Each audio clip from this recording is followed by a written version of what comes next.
வணக்கம் மக்களே, welcome to TNVG Tamil audio book. நீங்க கேட்டுக்கிட்டு இருக்க நாவல் பகவதியின் ருத்ர தாண்டவம் இறுதி பகுதி. நம்ம சேனலுக்கு நீங்க ஃபர்ஸ்ட் டைம் வந்திருக்கீங்கன்னா சப்ஸ்கிரைப் பட்டனை பிரஸ் பண்ணி நம்ம சேனலுக்கு சப்போர்ட் பண்ணுங்க. அப்படியே இந்த வீடியோக்கு ஒரு லைக்கையும் கொடுத்துருங்க. அமானுஷ நாவல்களை விரும்பி கேட்குற உங்களுடைய ஃப்ரெண்ட்ஸ் அண்ட் ஃபேமிலிக்கு மறக்காம இந்த வீடியோவை ஷேர் பண்ணுங்க. அத்தியாயம் 27. நாகவதி ஹரிகிருஷ்ணன் கிட்ட, வாங்க நான் காட்டுறேன். நீங்க அந்த கோவிலை தெரிஞ்சுக்காம இருக்கிறதே ஒரு தோல்விதான். நாகவதி ஆற்றங்கர ஓரமா கிழக்கு திசையில நடக்க தொடங்கினா. ஒற்றையடி பாதை கூட இல்லாத அந்த பகுதியில அங்கங்க சிதறி கிடந்த பாறைகள் மேல கால் வச்சு தாவி தாவி 2 பேரும் முன்னேற ஆரம்பிச்சாங்க. அங்கங்க ஆற்று வெள்ளம் அடிச்சிட்டு வந்த காட்டு மரங்கள் கரையோரத்துல குறுக்கு நெடுக்கமா கடந்துச்சு. ஏறத்தாழ 2 மைல் தூரம் கடந்து வந்த பிறகு வலது பக்கமா திரும்பினாங்க. அந்த இடத்துலயுமே கூட வழி இருக்கிற மாதிரி தெரியல. ஏகத்துக்கும் புதர்கள் தான் மண்டி கடந்துச்சு. அந்த சமயம் அதோ பாருங்க, நாகவதி கொஞ்சம் தொலைவில் ஒரு பகுதியை சுட்டி காட்டினா. அந்த இடத்துக்கு பிறகு கருங்கல் துண்டுகள் பரவி இருந்த ஒரு பாதை தென்பட்டுச்சு. இந்த பாதை முடிவடையக்கூடிய இடத்துலதான் அந்த கோயில் இருக்கு நாகவதி சொன்னா. அதன் பிறகு நடைப்பயணம் கடினமானதாக இல்ல. நாகவதி முன்னோக்கி நடந்து போனா. அங்கிருந்து சரியா 1/2 மைல் தூரம் கடந்து வந்த பிறகு தனிமைப்பட்டிருந்த அந்த குறுங்காடு போன்ற ஒரு பகுதி தென்பட்டுச்சு.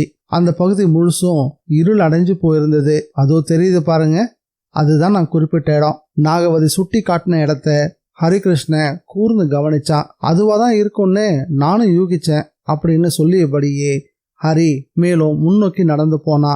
அவங்க 2 பேரும் அந்த ஆலமரங்களை நெருங்கினாங்க. பாத்தீங்களா, இந்த ஆலமரங்கள்லாம் ஒன்றோடு ஒண்ணு எப்படி பின்னி பிணைஞ்சிருக்கு பாருங்க. நில ஒளியில அந்த பகுதியை முழுமையா கவனிச்சு பார்த்தான் ஹரி. எத்தனையோ நூற்றாண்டுகள் பழமை வாய்ந்த பிரம்மாண்டமான ஆலமரங்கள் கிளை கிளையா பிரிஞ்சு முக்கிய தண்டு எது விழுது எதுன்னு தெரியாத அளவுக்கு பின்னி பிணைஞ்சு வளர்ந்திருந்தது. அந்த ஆலமரங்கள் வளர்ந்திருக்கக்கூடிய தினசை வச்சு பார்க்கும் போது ஒரு சராசரி மனுஷனால அந்த சூழ்நிலைக்குள்ள நுழைஞ்சு வெளியே வர்றது ஒரு கடினமான காரியமா தான் இருக்கும். நாகவதி சொன்னா. அப்படின்னா நீ என்ன அப்படின்னு கேட்கவும், நான் இருக்கக்கூடிய சூழ்நிலையில இருந்துட்டு அமானுஷ்யமான பல விஷயத்தையும் நேர்ல பார்த்த பிறகு இது கூட என்னால செய்ய முடியலன்னா எப்படி அப்படின்னு நாகவதி கேட்டா. ஓஹோ அப்படியா அப்படின்னு ஆச்சரியப்பட்டான் ஹரி. அதுக்கான அர்த்தம், காளிச்சரன்ற மாந்திரிகன் கூட வாழ்ந்த அவளும் பல மந்திரங்களை கத்து வச்சிருக்கா அப்படின்றதுதான். இன்னும் குறிப்பிட்டு சொல்லணும்னா அவ சராசரி மனித பெண் கிடையாது. ஹரி, நீங்க இங்கே இருங்க, இதோ நான் வந்துடுறேன் அப்படின்னு சொன்ன நாகவதி இடப்புறமா நடந்து இருட்டுல மறைஞ்சும் போனா. ஹரி நில ஒளியில நின்றுட்டு இருந்தான். கிழக்கு திசையில கம்பீரமா தலையை நிமிர்த்து நின்று இருந்த மலைப்பகுதிகளை அவன் கவனிச்சுட்டு இருந்தான். ஏறத்தாழ அந்த மலைமுகட்டுக்கு சற்று மேற்கு புறமா நில ஒளி பரவி கடந்துச்சு. அந்த மலையோட தாழ்வர பகுதிகளில் மஞ்சள் தூள்ல வீசி எறிஞ்ச மாதிரி ஒளி பரவி கடந்தது. உயர்ந்த பாறைகளுடைய பக்கவாட்டிலையும் அதனுடைய அடிப்புறங்கள்லையும் இடுங்கிய பகுதிகள்லையும் நிழல் ஒளிஞ்சுகிட்டு இருந்தது. கிட்டத்தட்ட ஒரு ஓவியம் போல அது தென்பட்டுச்சு.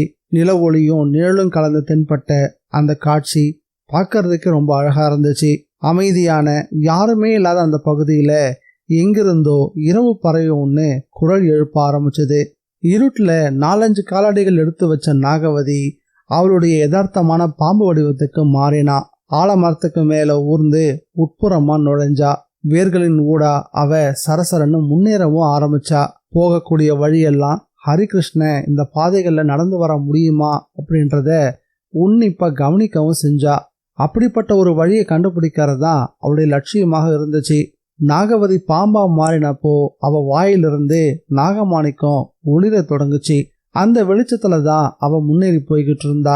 வேர் போன வழியிலே அவ போய்கிட்டு இருக்கும் போது ஏறத்தாழ 1 அடி அகலமும் 1 அடி உயரமும் இருக்கக்கூடிய ஒரு பொந்து ஒண்ணு தென்பட்டுச்சு. அதுக்குள்ள அவன் நுழைஞ்சா. அந்த பாதை வளைஞ்சு வளைஞ்சு போய்கிட்டே இருந்தது. கடைசி வரைக்கும் அவனோட உடல் கடந்து வர முடியுமா அப்படின்றதுதான் போற வழியெல்லாம் அவருடைய நோக்கமா இருந்துச்சு. அந்த சோதனை வெற்றிகரமா அமையவும் செஞ்சுது. கடைசியில பழமையான சிவன் கோயிலோட சன்னதிக்கு முன்பா அவ வந்து சேர்ந்தா. அந்த இடத்துல ஒருத்தர் நிக்கிறதுக்கு தேவையான இடம் சரியா இருந்தது. அங்கிருந்தபடி சுற்றும் முற்றும் பார்த்தா. கோயிலுடைய கர்ப்ப கிரகத்துக்குள்ள சிவனுடைய விக்கிரகம் தென்பட்டுச்சு. ரொம்பவும் சன்னமான ஒளியில தான் அவ அதை பார்த்தா. உடனே அந்த ஒளி எங்கிருந்து வருது அப்படின்றத கவனிச்சா. அவளுடைய உடல் ஒரு கணம் திடுக்கிட்டு போச்சு. ருத்ர தாண்டவம் ஆடிக்கிட்டு இருந்த பரமசிவனுடைய கழுத்துல சுற்றி இருந்த பாம்பினோட வாயிலிருந்து தான் அந்த வெளிச்சம் வந்துகிட்டு இருந்தது. பாதாள வரைக்கும் வெளிச்சம் பாய்ஞ்சு போகத்தக்க ஒரு நாகமாணிக்கம் அந்த பாம்பினோட வாயில இருந்துச்சு. வாழ்க்கையில சாபம் நீங்கியவள் போல அந்த சிவனுடைய வடிவத்தை பார்த்தபடி நின்றுட்டு இருந்தா நாகவதி. பரமேஸ்வரனுடைய ஒளி வீசக்கூடிய தேஜமயமான முகம், எல்லாவற்றையும் உள்வாங்கக்கூடிய சக்தி மிகுந்த மூன்றாவது திருக்கண். அந்த கண் மூடியபடிதான் இருந்துச்சு. அந்த கண் மட்டும் திறந்தா அது விக்கிரகமா இருந்தா கூட அதுக்கு முன்பாக எப்படிப்பட்டவர் நிற்கவும் முடியாதுன்னு அவளுக்கு நல்லாவே தெரியும். பரமேஸ்வரன் கையில இருந்த திரிசூலத்தை அவ கவனிச்சா. அதை எதிர்க்க இந்த உலகத்துல எந்த ஒரு சக்தியும் கிடையாதுன்னு அவளுக்கு தெரியும். ஆனா எப்படி அதை எடுக்கிறது? ஒருவேளை ஹரிகிருஷ்ணா அதை எடுக்கும் போது அவனுக்கு ஏதாவது ஆபத்து ஏற்பட்டா என்ன செய்யறது? எது எப்படி இருந்தாலும் எதிர்பார்த்து வந்த பொருள் அங்க இருக்கிறது அவளுக்கு கொஞ்சம் நிம்மதியை கொடுத்துச்சு. அவ மறுபடியும் பாம்பா மாறினா. வந்த வழியே சரசரன்னு ஊர்ந்தா. மறுபடியும் நாகவதியா மாறி ஹரிகிருஷ்ணனை நெருங்கினா. அவளை பார்த்ததும், என்ன நாகவதி, போன காரியம் வெற்றி தானே அப்படின்னு கேட்டான். சந்தேகமே வேண்டாம், நாம எதிர்பார்த்த எல்லாமே உள்ளதான் இருக்கு. நான் அதை எல்லாத்தையும் பார்க்க முடியுமா? ஆர்வமா கேட்டான். தாராளமா. மேற்கு புறத்துல ஒரு வழி இருக்கு, அதை தேடி கண்டுபிடிக்கதான் கொஞ்சம் நேரம் ஆயிருச்சு. அதன் வழியா நீங்க உள்ள வர முடியும். அப்படின்னா நான் முயற்சி பண்றேன் அப்படின்னு சொன்ன ஹரி நாகவதி சுட்டி காட்டிய திசையில முன்னேற ஆரம்பிச்சான். வேர்களுக்கு இடையில அவன் மெதுவா ஊர்ந்து நகர தொடங்கினான். வளைஞ்சும் நெளிஞ்சும் முன்புறமா விரிஞ்ச பாதை கோயிலோட முன்புறம் வரைக்கும் அவனை கொண்டு வந்து சேர்த்துச்சு. ஹரி தண்ணியும் மீறி சட்டுன்னு கை கூப்பினான். எப்படி அந்த சூளத்தை எடுக்கிறது?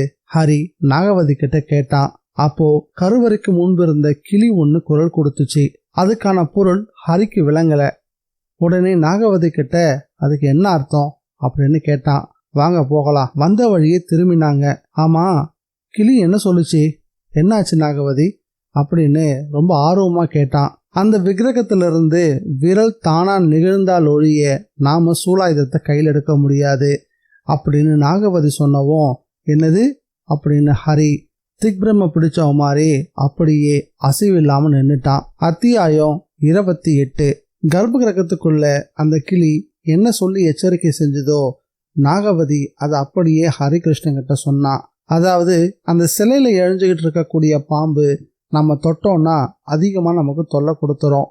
அதோடைய தாக்குதல்ல இருந்து யாராலையுமே தப்பிக்க முடியாது. இந்த வார்த்தைகளை கேட்டதும் ஹரிகிருஷ்ணனுக்கு கொஞ்சம் ஏமாற்றமா தான் இருந்துச்சு. இவ்வளவு கஷ்டப்பட்டு அந்த கோயிலோட கருவறைக்கு வரையும் போயாச்சு. ஆனாலும் அந்த சூலத்தை தன் கைகளால் எடுக்க முடியலையென்ற ஆதங்கம் அவனுக்குள்ள அதிகமாகவே இருந்துச்சு. இதை கவனித்த நாகவதி, நம்ம கடந்து வந்த அந்த குறுகிய பாதையில ஆலமர வேர்களுக்கு இடையில எக்கச்சக்கமான மனித எலும்புகள் கடந்துச்சு, அதை கவனிச்சிங்களா அப்படின்னு கேட்டா. அவ கேட்டதும், மனித எலும்புகளா? நான் கவனிக்கவே இல்லையே.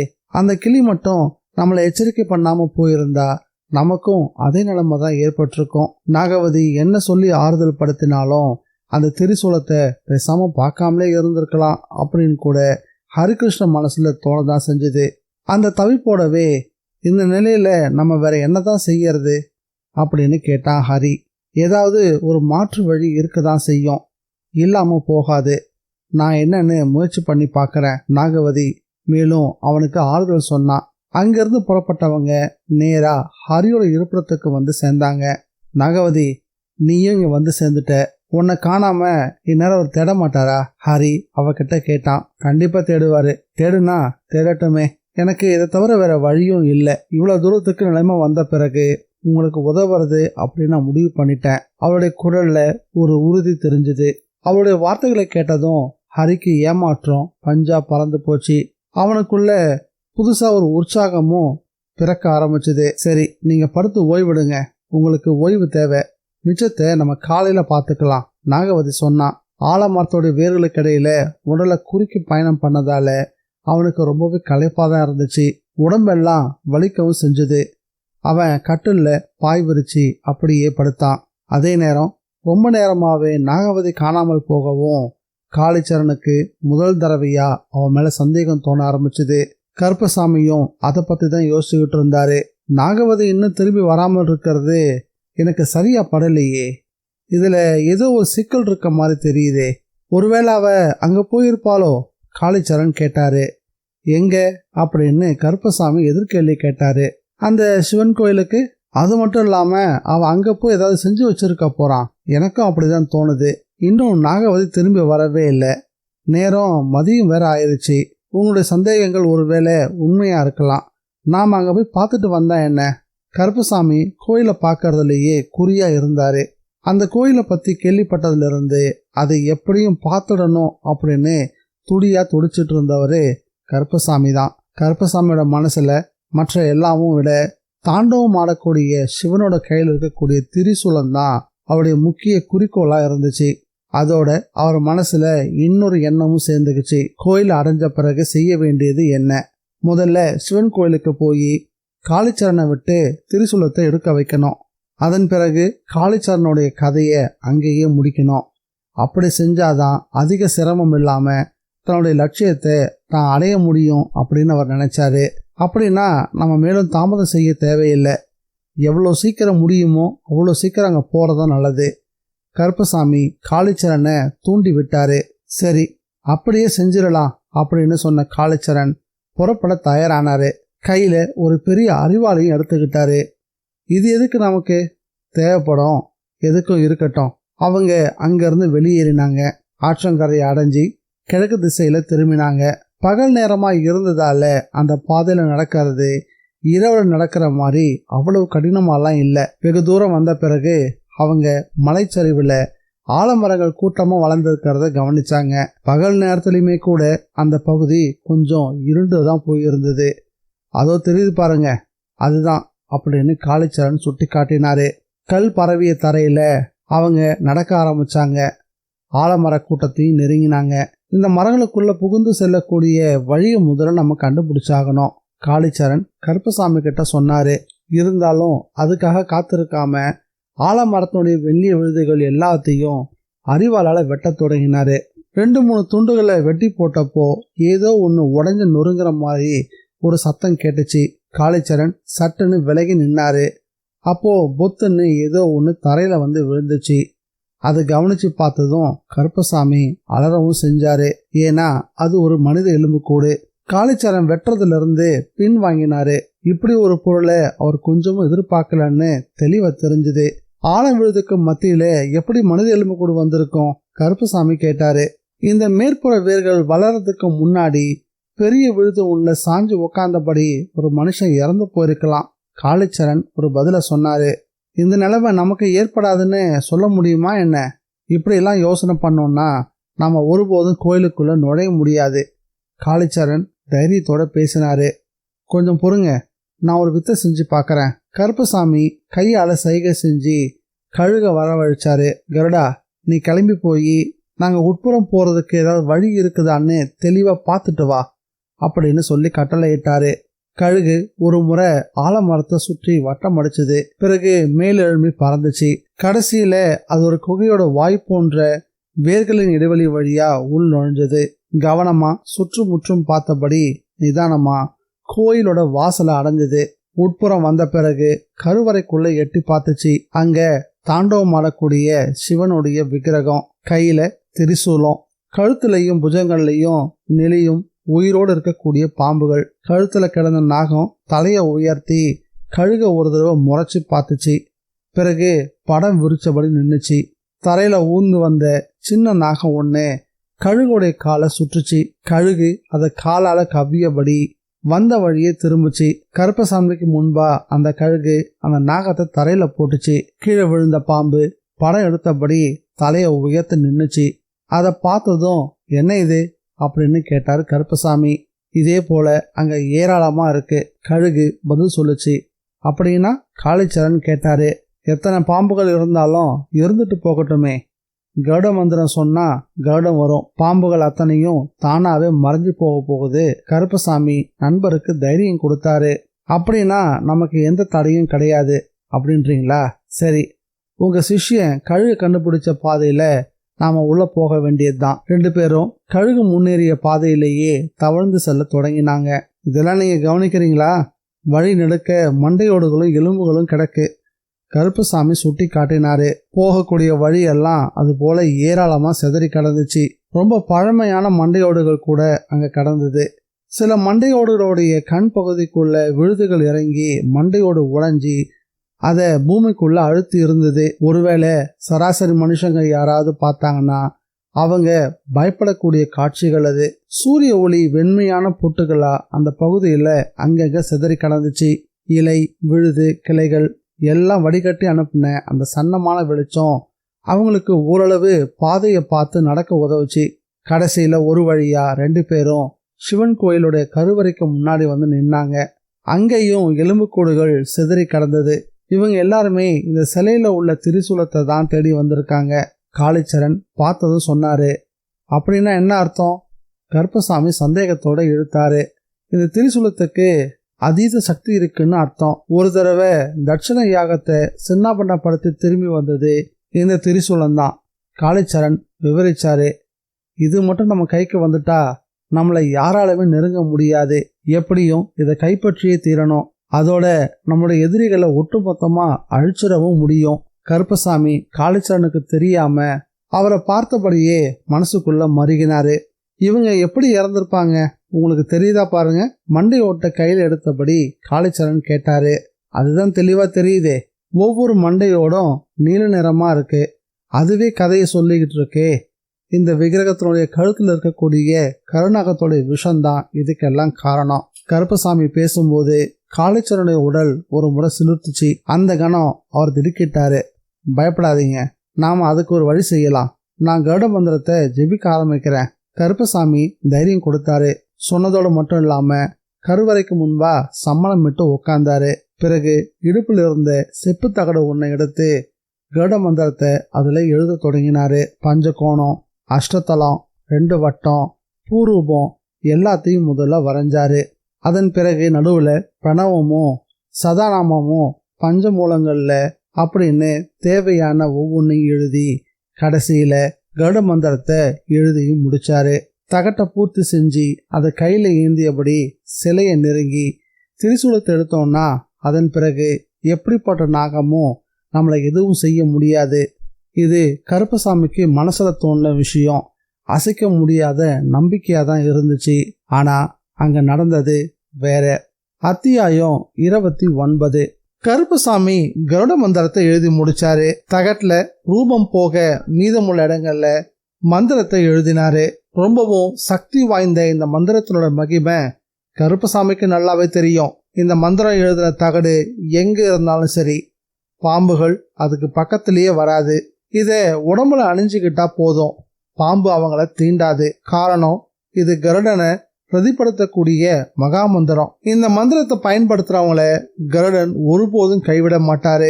அப்படிப்பட்டவனை பாம்பு கடியிலிருந்து காப்பாத்துறது கருடனுடைய கடமை. கருப்பசாமி மந்திரத்தை பூர்த்தியாக்கி அதை கழுத்துல அணிஞ்சுக்கிட்டாரு.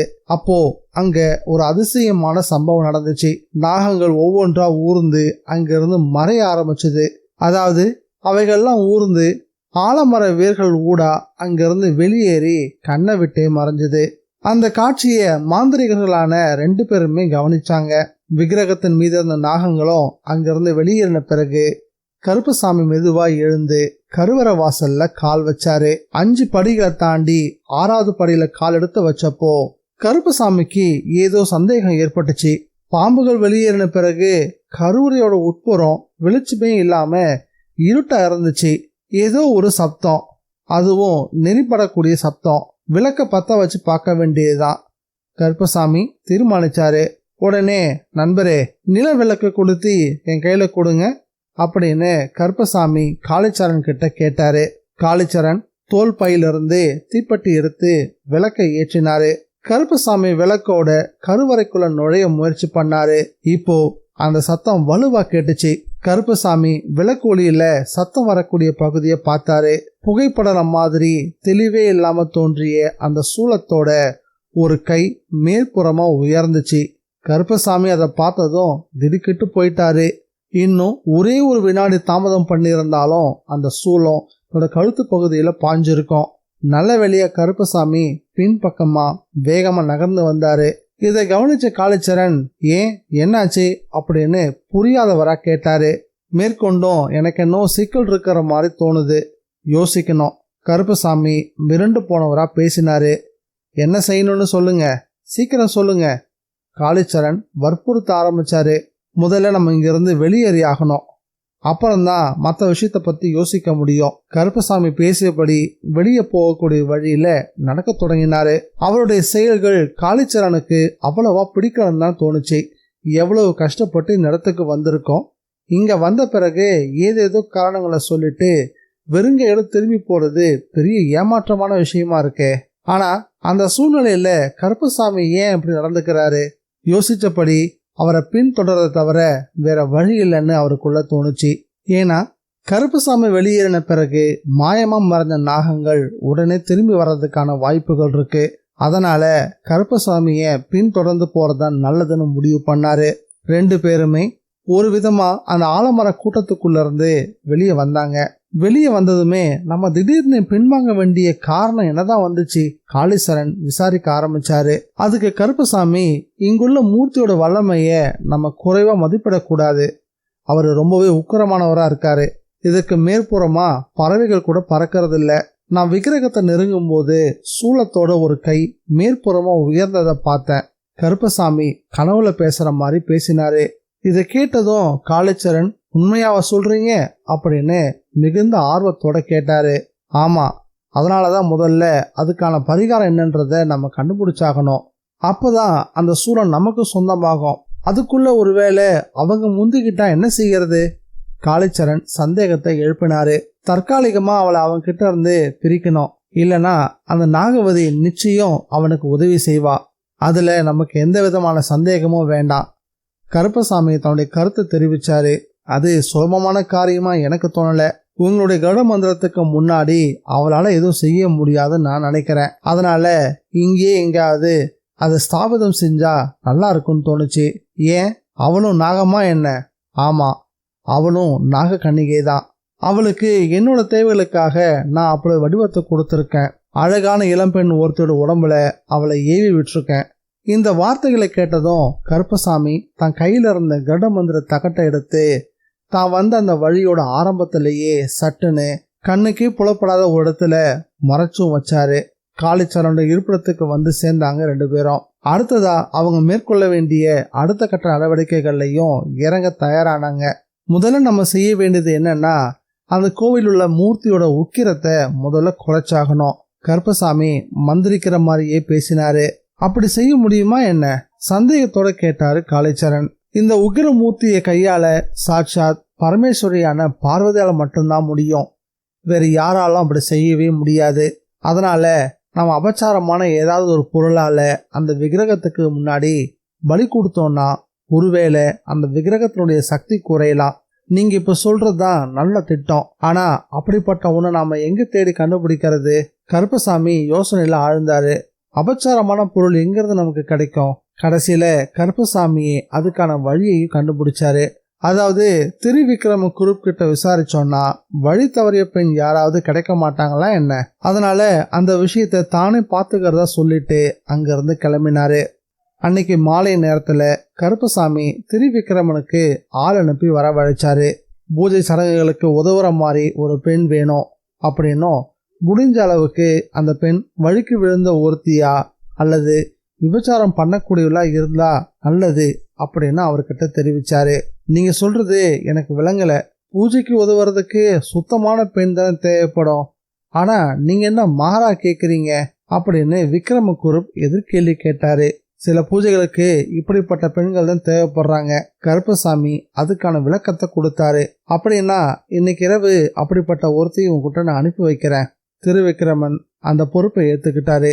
மாலை நேரம் தாண்டி இருள் பரவ ஆரம்பிச்சது. அதுக்கு முன்னதா அவருடைய காரியதர்சரை அழைச்சாரு. என்ன ஓய், கல்யாண குட்டியை நம்ம சந்திச்சு ரொம்ப நாள் ஆகுதுல்ல, ஒரு நட போயிட்டு வரலாமா? திருவிக்ரமன் கேட்டாரு. நீங்க அங்க போறது எனக்கு நல்லதா படல, வேணும்னா வழக்கம் போல அவளை இங்க வர சொல்றானே, காரியஸ்தர் சொன்னாரு. நீ சொல்றதும் சரிதான், ஆனா அவளை இங்க வர சொல்லாத, நம்முடைய மனைக்கு வர சொல்லு, நான் அங்க காத்துட்டு இருக்கேன். அங்க இப்ப யாருமே குடியிருக்கலையே ஏஜமா, அந்த மந்திரவாதி தானே இருக்காரு, காரியஸ்தர் கேட்கவும், இருக்கட்டுமே அதனால என்ன அப்படின்னு விக்ரமகுரு சொல்லவும், அப்படின்னா அப்படியே நான் செஞ்சிடறேனே. திருவிக்கிரமன் அங்கிருந்து பயணமானாரு. கருப்பசாமி அவரை எதிர்பார்த்து காத்துக்கிட்டு இருந்தாரு. அவரை பார்த்ததும் கேட்டாரு, சொன்ன காரியம் பழந்தானே, ஆள் இப்ப வந்துடும். குரூப் சொன்ன அந்த வார்த்தையை கேட்டதும் கருப்பசாமிக்கு திரிசூலம் கிடைச்ச மாதிரியான ஒரு மகிழ்ச்சி ஏற்பட்டுச்சு. திரிசூலம் மட்டும் தன் கைக்கு வந்துட்டா மறு வினாடியே காளிச்சரனை அந்த இடத்தை பலி கொடுக்கணும் அப்படின்னு மனசுக்குள்ளேயே தீர்மானம் பண்ணினாரு. அதே நேரம் ஹரிகிருஷ்ணனும் நாகவதியும் சேர்ந்து அந்த திரிசூலத்தை எப்படி கைப்பற்றலாம் அப்படின்னு யோசிச்சுக்கிட்டு இருந்தாங்க. அந்த மூர்த்திக்கு அபாரமான சக்திகள் உண்டு. உக்கிர பிரதாபி அவரு. அதனால முதல்ல அவரை அமைதிப்படுத்தணும். அதை முற்றமா வெற்றிகரமா செஞ்சிட்டோம்னா திரிசூலத்தை சுலபமா நம்ம கையில எடுத்துட முடியும். நாகவதி சொன்னா, சரி அதுக்கு என்னதான் வழி? ஹரிகிருஷ்ணன் யோசிக்க ஆரம்பிச்சான். அந்த திரிசூலத்தை தான் கைப்பற்ற நினைக்கிறதுக்கு ஒரே ஒரு காரணம் மட்டும்தான் அவங்கிட்ட இருந்துச்சு. அது என்னன்னா, அந்த திரிசூலம் எதிராளிகள் கைக்கு மட்டும் போயிடக்கூடாது அப்படின்றது மட்டும்தான். ரொம்ப சக்தி வாய்ந்த அந்த திரிசூலம் மோசமானவன் கைக்கு போயிட்டா தனக்கும் அது ஆபத்து தான். அது மட்டும் இல்லாம தான் யோசிச்சு வச்சிருக்க காரியங்களுக்கு எதிர்மறையா அது செயல்பட ஆரம்பிச்சிடும். அதனால அந்த திரிசூலத்தை தான் எடுக்கிறனாலும் பரவாயில்ல, ஆனா எதிரிகள் கைக்கு மட்டும் அது போயிடவே கூடாது. அதுதான் ரொம்ப முக்கியம். சரி, நாம ஒன்று செஞ்சா என்ன? அதை பத்தி தெரிஞ்சுக்கிறதுக்கு பிரசன்னம் பார்த்தா உடனே நாகவதி கேட்டா, நீ சொல்றதும் சரிதான், அதுவும் நமக்கு நல்லதுதான். நானும் அதை பத்தி தான் யோசிச்சுக்கிட்டு இருந்தேன். ஹரி உடனே தன்னுடைய படுக்கறைக்கு போய் சோழி மற்றும் கட்டம் வரைஞ்ச ராசி பலகையை எடுத்துட்டு வந்தான். நிலவிளக்கு முன்னாடி ராசி பலகையை வச்சான். குருஸ்தானங்கள்ல சோழிகளை பரப்பினான். அதன் பிறகு பரல்கள் அப்படின்ற சிறு சோழிகளை வாரி எடுத்தான். மனசுக்குள்ள மந்திரத்தை ஓதினான். அந்த மந்திரத்தை ஒரு தடவைக்கு 3 முறை பயன்படுத்தினான். 108 சோழிகளை 3ஆ பிரிச்சான். 8 சோழிகளா பிரிச்சு சிஸ்டம் வரவழைச்சான். மறுபடியும் மந்திரத்தை சொன்னான். அப்போ ராசி பலகையில மெதுவா தெளிவடைய தொடங்குச்சு. அந்த காட்சி தெளிவற்ற ஒரு உருவம். அது பெண்ணுருன்றது மட்டும் புரிஞ்சுது. ஆனா அது யாருன்னு தெளிவா தெரியல. பிரசனத்துல தெரியல. நாம அக்னி நிமித்தம் பார்த்தா என்ன? நாகவதி ஹரியோட தவிப்பை உணர்ந்தபடி கேட்டா. அக்னி நிமித்தமா? ஹரி எதிர்கேள்வி கேட்டான். ஆமா, அக்னி நிமித்தம். அதுல தெளிவா தெரியும். நான் அதுக்கான சமிதிகளை கொண்டு வரேன், இருங்க இத வந்துடுறேன் அப்படின்னு சொல்லியபடியே இருளுக்குள்ள இறங்கி மறைஞ்சா நாகவதி. அத்தியாயம் 30. நாகவதியோட யோசனைப்படி அக்னி நிமித்தம் பார்க்கறதுக்கு என்னென்ன செய்யணும்னு தெரிஞ்சுக்கிறதுக்காக ஓலைச்சுவடியை புரட்ட ஆரம்பிச்சா ஹரிகிருஷ்ணன். நாகவதி திரும்பி வரதுக்குள்ள அது தெரிஞ்சு வச்சுக்கிட்டா உதவியா இருக்கும்னு நினைச்சான் அவன். மாலை நேரத்துல நாகவதி சமையலோட அங்க வந்து சேர்ந்தா. இல்லத்துல கன்னி மூலையில ஹோமத்துக்கு வேண்டிய ஏற்பாடுகளை 2 பேரும் சேர்ந்தே செஞ்சாங்க. ஹோமம் தொடங்குச்சு. சமைதுகள்ல நெய்ய ஊற்றினான். மந்திரோச்சரணங்கள் முழங்க ஆரம்பிச்சுது. சமைதுகள்ல நெருப்பு பற்றுச்சு. நெருப்பு ஜுவாலை உயர ஆரம்பிச்சுது. இறுதியா நெருப்பு ஜுவாலைக்குள்ள மங்களாக தென்பட்ட துவங்கிய உருவங்கள் பிறகு மெல்ல மெல்ல தெளிவடைய தொடங்குச்சு. அதோ தாண்டவ நடனமாடக்கூடிய திரிலோகநாதனான சிவன். சிவன் கையில திரிசூலம். சட்டுன்னு அது அசைவற்றுச்சு. ஆலமரங்களுக்கு இடையில இருந்த கோயில் தென்பட ஆரம்பிச்சது. அதுக்குள்ள இருந்துச்சு அந்த விக்கிரகம். அதை நோக்கி 2 பேர் வராங்க. அவங்க கருப்பசாமியும் காளிச்சரனும் அப்படின்றது தெளிவா விளங்கவே செஞ்சது 2 பேருக்கும். அவங்களோட ஒரு பெண்மணியும் இருந்தா. அவளை பார்த்ததும் அவ சுத்தமில்லாதவ, அதாவது வாழ்க்கையில முறை தவறினவ. நாகவதி சொன்னா, அவளை எதுக்காக அங்க கொண்டு போறாங்க? பலி கொடுக்கறதுக்காக தான். என்னது பலியா? ஆமா, அவளை பலி கொடுத்தா கோயில் அசுத்தம் அடைஞ்சிரும். அதன் பிறகு அங்குள்ள மூர்த்திக்கு சக்தி குறைஞ்சிரும். அந்த சந்தர்ப்பத்துல திரிசூலத்தை சுலபமா எடுக்கலான்றது அவங்களுடைய நோக்கம் நினைக்கிறேன். அப்படின்னா அவங்க ரொம்ப சுலபமா அந்த திரிசூலத்தை எடுத்துருவாங்களா என்ன? பதைப்பதைப்போட கேட்டான் ஹரி. பயப்படாதீங்க, நாம் அதை தடுக்கவும் ஒரு வழி இருக்கு. அவங்க அவளை பலி கொடுக்கறதுக்கு முன்னாடி அந்த சூலத்தை நாம கைப்பற்றிடலாம். இந்த நேரத்திலயா? அது எப்படி? மண்ணுக்குள்ள மறைஞ்சிருக்க எழிமலைக்காவு பகவதி கோயிலுக்கு நுழைய வேற ஒரு வழியும் இருக்கு. அதன் வழியா நாம தேவியை நெருங்கினோம்னா அந்த விக்கிரகத்தின் முன்னாடி இருக்கக்கூடிய பலிக்கல்லுக்கு கீழே ஓலைச்சுவடி ஒன்று இருக்கு. அதை நாம எடுக்க முடியும். நாகவதி சொல்லி முடிக்கவும் அக்னி நிமித்தத்துல எழிமலைக்காவு பகவதி கோயில் தெளிவா தெரிய ஆரம்பிச்சுது. அந்த கோவிலுக்குள்ள இருக்கக்கூடிய தேவியோட சிலையும் ஹரியோட கண்களுக்கு தட்டுப்பட்டுச்சு. மனசை கவரக்கூடிய தேவியோடைய தெய்வீக வடிவத்தை ஹரி கண்ணார தரிசனம் பண்ணா. வெட்டி எடுத்த ரத்தம் வடியக்கூடிய மனித தலை, வால், அபய வரத முத்திரைகள் தாங்கிய கைகள், முகத்துல கோப உணர்வு கொப்பளிக்க மனித தலைகளால கோர்க்கப்பட்ட மாலைய கழுத்துல அணிஞ்சவளா, அள்ளி முடியாத கூந்தலோட, இருபுற கடவாயிலும் கோரை பற்களோடையும் அதுல ரத்தம் வடியவும், இருபுற காதுகளிலும் சிங்கத்தையும் யானையும் சுமந்த கருத்த தேக ஒளியோடு நின்றுட்டு இருந்த அந்த விக்கிரகம் பார்க்கறதுக்கே பயத்தை ஏற்படுத்தக்கூடியதா இருந்துச்சு. அதிபயங்கர சக்தி கொடி கொண்டு இருக்கும் அந்த தேவியோட விக்கிரகம் தகுந்த காரணம் இல்லாம இப்படி மண்ணுக்குள்ள மறைஞ்சு போகாது. அது ஹரிகிருஷ்ணனுக்கும் தோணுச்சு. கோயில பார்த்த அடுத்த வினாடியிலேயே அதை மீட்டெடுக்கணும், பழையபடி அதை புனரமைக்கணும், மக்கள் தேவியோட விக்கிரகத்தை கண்ணால பார்த்து தரிசனம் பண்ணணும் அப்படின்னு தனக்குள்ள தீர்மானம் பண்ணினா. ஆனா அதை எப்படி நிறைவேற்றுறது? மனித முயற்சியால இது சாத்தியமா? கோயில் மேல படிஞ்சுள்ள மேற்புற மண்ணோடைய அளவு மனிதர்களால அகற்றக்கூடியதா இருக்குமா என்ன? இது எல்லாம் எடுத்து சொன்னா ஜனங்க நம்புவாங்களா? ஒருவேளை அதுக்கான ஆதாரம் எதையாவது காட்டினா ஒத்துக்கொள்ளவும் வாய்ப்பு இருக்கு. அதன் பிறகு அவங்க இந்த விஷயத்துல உதவியும் செய்யலாம். சரி, நான் மேற்கொண்டு என்ன செய்யணும்? ஹரிகிருஷ்ணன் கேட்கவும், நமக்கு தேவை அந்த ஓலைச்சுவடி. அந்த ஓலைச்சுவடி தேவிக்கு முன்னாடி இருக்கக்கூடிய பலிக்கல்லுக்கு அடியில இருக்கு. அதை முதல்ல எடுத்தாகணும். அதுல என்னுடைய பங்கு என்ன சொல்றேன். இன்னைக்கு அமாவாசை, சரியான நாளும் கூட. வாங்க நம்ம உடனே போகலாம். நாகவதி சொன்னா. நெருப்பு ஜுவாலைக்குள்ள தெரிஞ்ச உருவங்கள் படிப்படியா மறைய ஆரம்பிச்சுது. அது முழுசா மறைஞ்ச பிறகு நாகவதி பேசினா. ஹோமத்தை அணைச்சிட்டு புறப்படலாம்.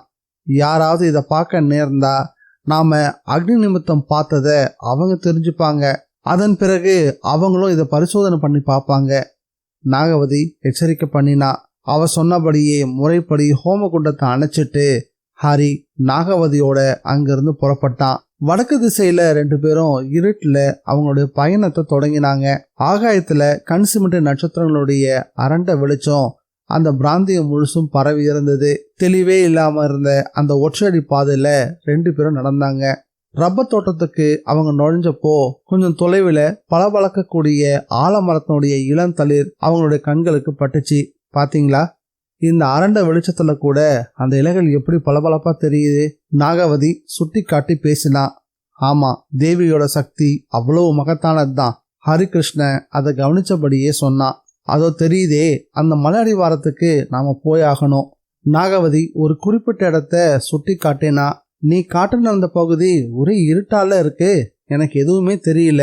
ஹரிகிருஷ்ணன் சொல்லவும், பரவாயில்ல, வாங்க அங்க போகலாம். ஆலந்தளிர்கள் பலபலத்த பகுதிக்கு வந்தவங்க அங்கிருந்து கிழக்கு திசையை நோக்கி நகர்ந்து போக ஆரம்பிச்சாங்க. அவங்க அந்த பகுதியை நோக்கி நடக்கும் போதே இருட்டுடைய அடர்த்தி அதிகமாகிக்கிட்டு போக ஆரம்பிச்சது. ஹரியோட காலில் ஏதோ ஒன்று பலமா மோதிச்சு. அவன் வலியால துடிச்சான். உங்களால சுத்தமாவே பார்க்க முடியலையா என்ன?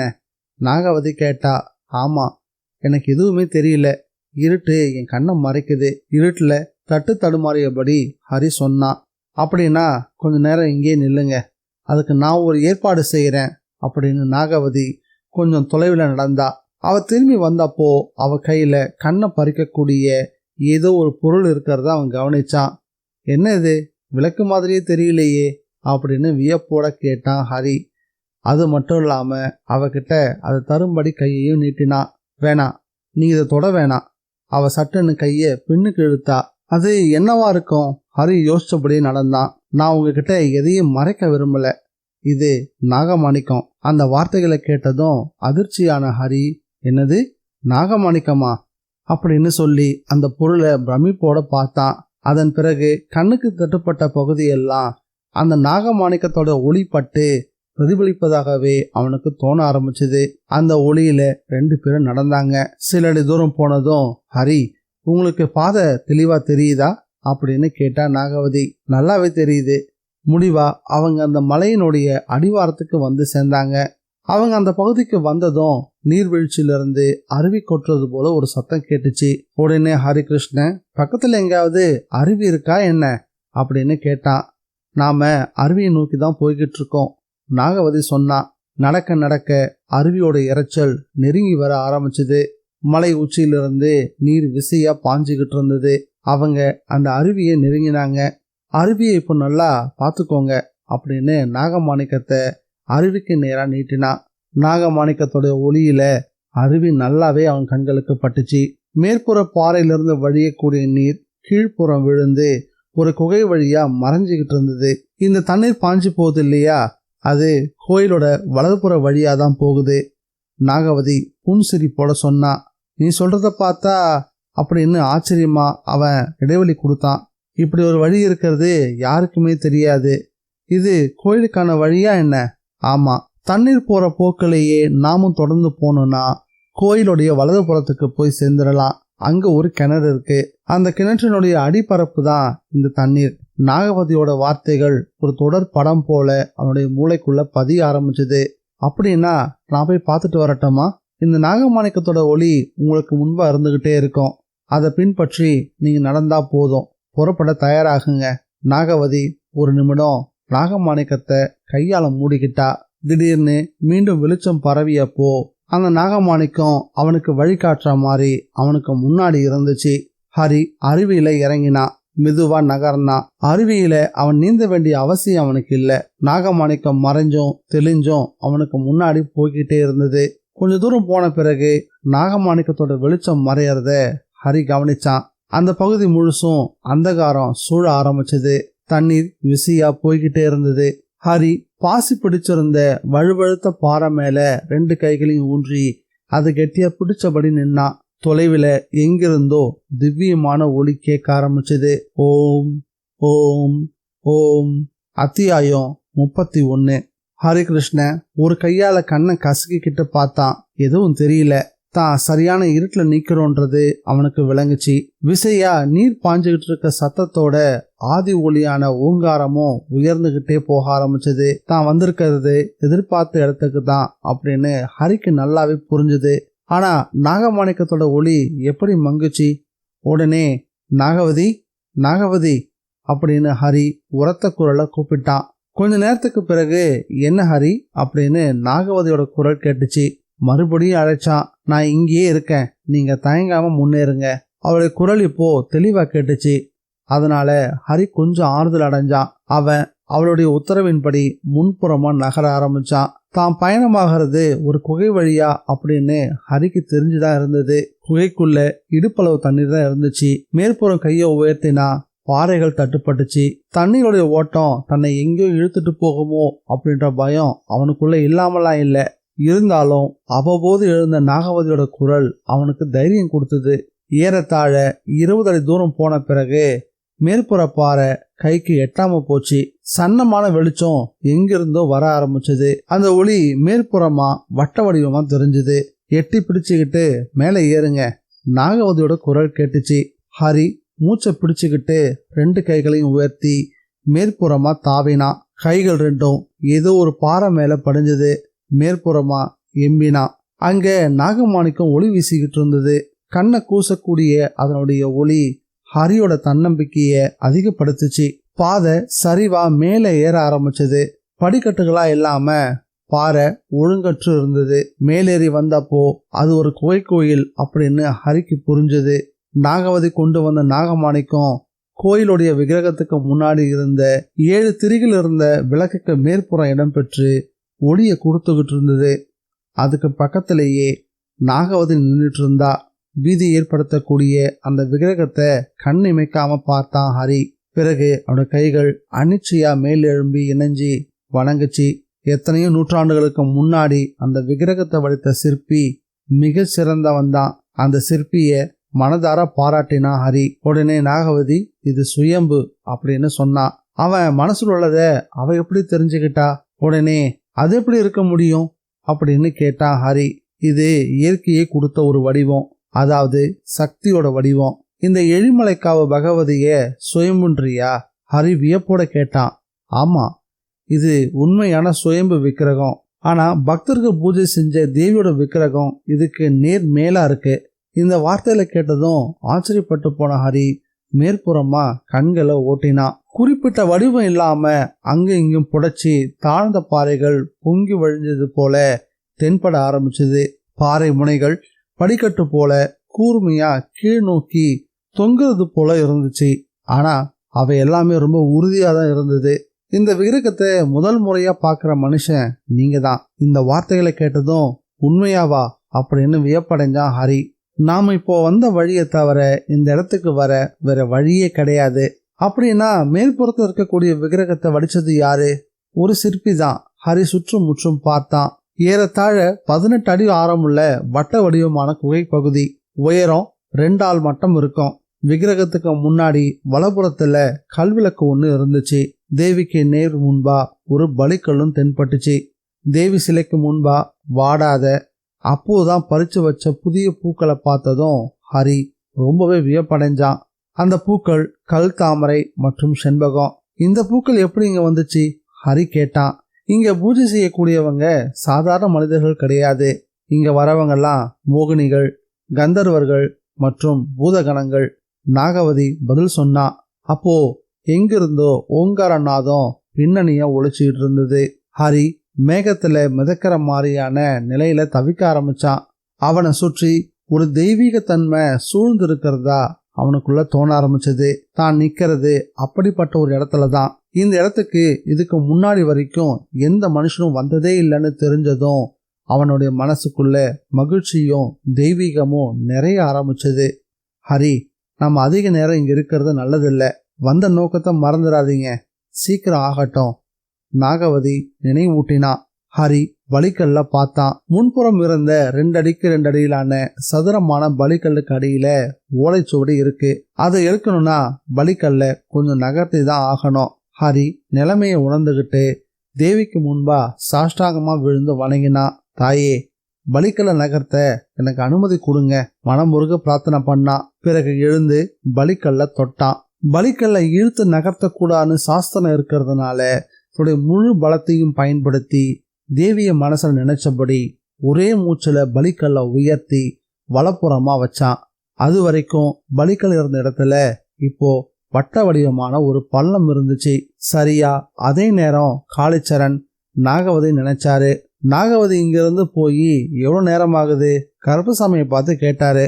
அவனை வழி அனுப்ப போன நாகவதி இன்னும் திரும்பி வரலையா? ஆச்சரியமா கேட்டாரு கருப்பசாமி. அவனை பத்தி எனக்கு எந்த விதமான கவலையும் இல்லை. ஆனா அவ வராம இருக்கிறது தான் வருத்தமா இருக்கு. கருப்பசாமி தன்னுடைய கருத்தையும் தெரிவிச்சாரு. அவளை கண்டுபிடிச்சி உடனே இங்க வரவழைக்க என்னதான் வழி? வேணும்னா நான் ஒரு நடப்பை பார்த்துட்டு வரட்டுமா? காளிச்சரண் கருப்பசாமியை பார்த்தாரு. அதுக்கு நான் வழி செய்யறேன். கருப்பசாமி சட்டுன்னு தள்ளி அமர்ந்து அவரை பார்க்கக்கூடிய கழுகோடைய பக்கம் திரும்பினாரு. கழுகம் உடனே விஷயத்தை புரிஞ்சுக்கிச்சு. தலையை ஆட்டிட்டு உடனே அது பறக்கவும் தொடங்குச்சு. கழுகு மனையை அடைஞ்சது. வீட்டுக்குள்ள பறந்து அங்கெல்லாம் நாகவதியை தேடிச்சு. அவங்க இல்ல. விஷயத்தை புரிஞ்சுக்கிட்டு தாமதிக்காம திரும்பியும் வந்துச்சு. போன விரைவிலேயே திரும்பி வந்த கழுகினுடைய சிறகோசை கேட்டதும் நல்ல தகவல் தான் வருது அப்படின்னு கருப்பசாமி மகிழ்ச்சி அடைஞ்சாரு. கழுகு பறந்து வந்து அவருடைய மணிக்கட்டுல அமர்ந்துச்சு. போன காரியம் என்னாச்சு கேட்டாரு. அந்த இல்லத்துல ஒரு காக்கா கூட கிடையாது. கழுகு பதில் சொல்லுச்சு. அப்படின்னா? கருப்பசாமி சந்தேகத்தோட காளிச்சரனை பார்த்தாரு. கண்டுபிடிக்கலாமே. காளிச்சரண் வீட்டுக்குள்ள போனாரு. என்ன செய்ய போறீங்க? கருப்பசாமி கேட்டாரு. இனி அவளை விட்டு வைக்க கூடாது. உடனே அவளை கண்டுபிடிச்சாகணும். சரி, மை போட்டு பார்ப்போம். கருப்பசாமி ஆலோசனை சொன்னாரு. உடனே கருப்பசாமி ஓலை ஒன்ன எதையோ கிறுக்கி அத கழுகோட கையிலையும் கொடுத்தாரு. கழுகு ஓலையை சுமந்துகிட்டு திருவிக்கிரம குரூப்பினுடைய வீட்டை நோக்கி பறக்க ஆரம்பிச்சது. அதே சமயம் குரூப் வெளிவராந்தால தான் உட்கார்ந்துட்டு இருந்தாரு. நிலைவாசல் பக்கத்துல நிலவிளக்கு ஒளியை கொடுத்துக்கிட்டு இருந்தது. அவருக்கு பக்கத்துல கொஞ்சம் தள்ளி அவருடைய மனைவி தூண்ல சாஞ்சி வெற்றிலையில சுண்ணாம்பு தேய்ச்சிக்கிட்டு இருந்தா. அப்பதான் கழுகு பறந்து வந்து அவர் காலுக்கு பக்கத்துல வந்து உட்காந்துச்சு. அசிங்கமான அந்த உருவத்தை பார்த்த திருவிக்கிரம குரூப் சட்டுன்னு துள்ளி எழுந்தாரு. கடவுளே, என்ன இது? கூடவே அவருடைய மனைவியும் அலறினா. பயப்படாத, இது கருப்பசாமியோட செல்ல பறவை. அதோடைய அழகுல ஓலை ஒண்ணு இருக்குது, கவனிச்சியா? மனைவிக்கு ஆறுதல் சொன்னாரு. ஒரு தாவு தாவிய கழுகு சாய்வு நாற்காலியில அவருடைய கை மேல வந்து உட்கார்ந்துச்சு. பிறகு அவரை நோக்கி கழுத்தை நீட்டுச்சு. திருவிக்கிரமன் கழுகோடைய அழகுல இருந்து அந்த ஓலையை எடுத்தாரு. உடனே மகேஸ்வரி அந்த கண்ணாடி எடுமா. அவ எழுந்து உள்ள வேகமா ஓடினா. ஓலைய அவர் எடுத்ததும் கழுகு அங்கிருந்து மேல் நோக்கி பறக்க ஆரம்பிச்சது. கண்ணாடியை மாட்டிக்கிட்டு அவர் ஓலையை படிச்சாரு.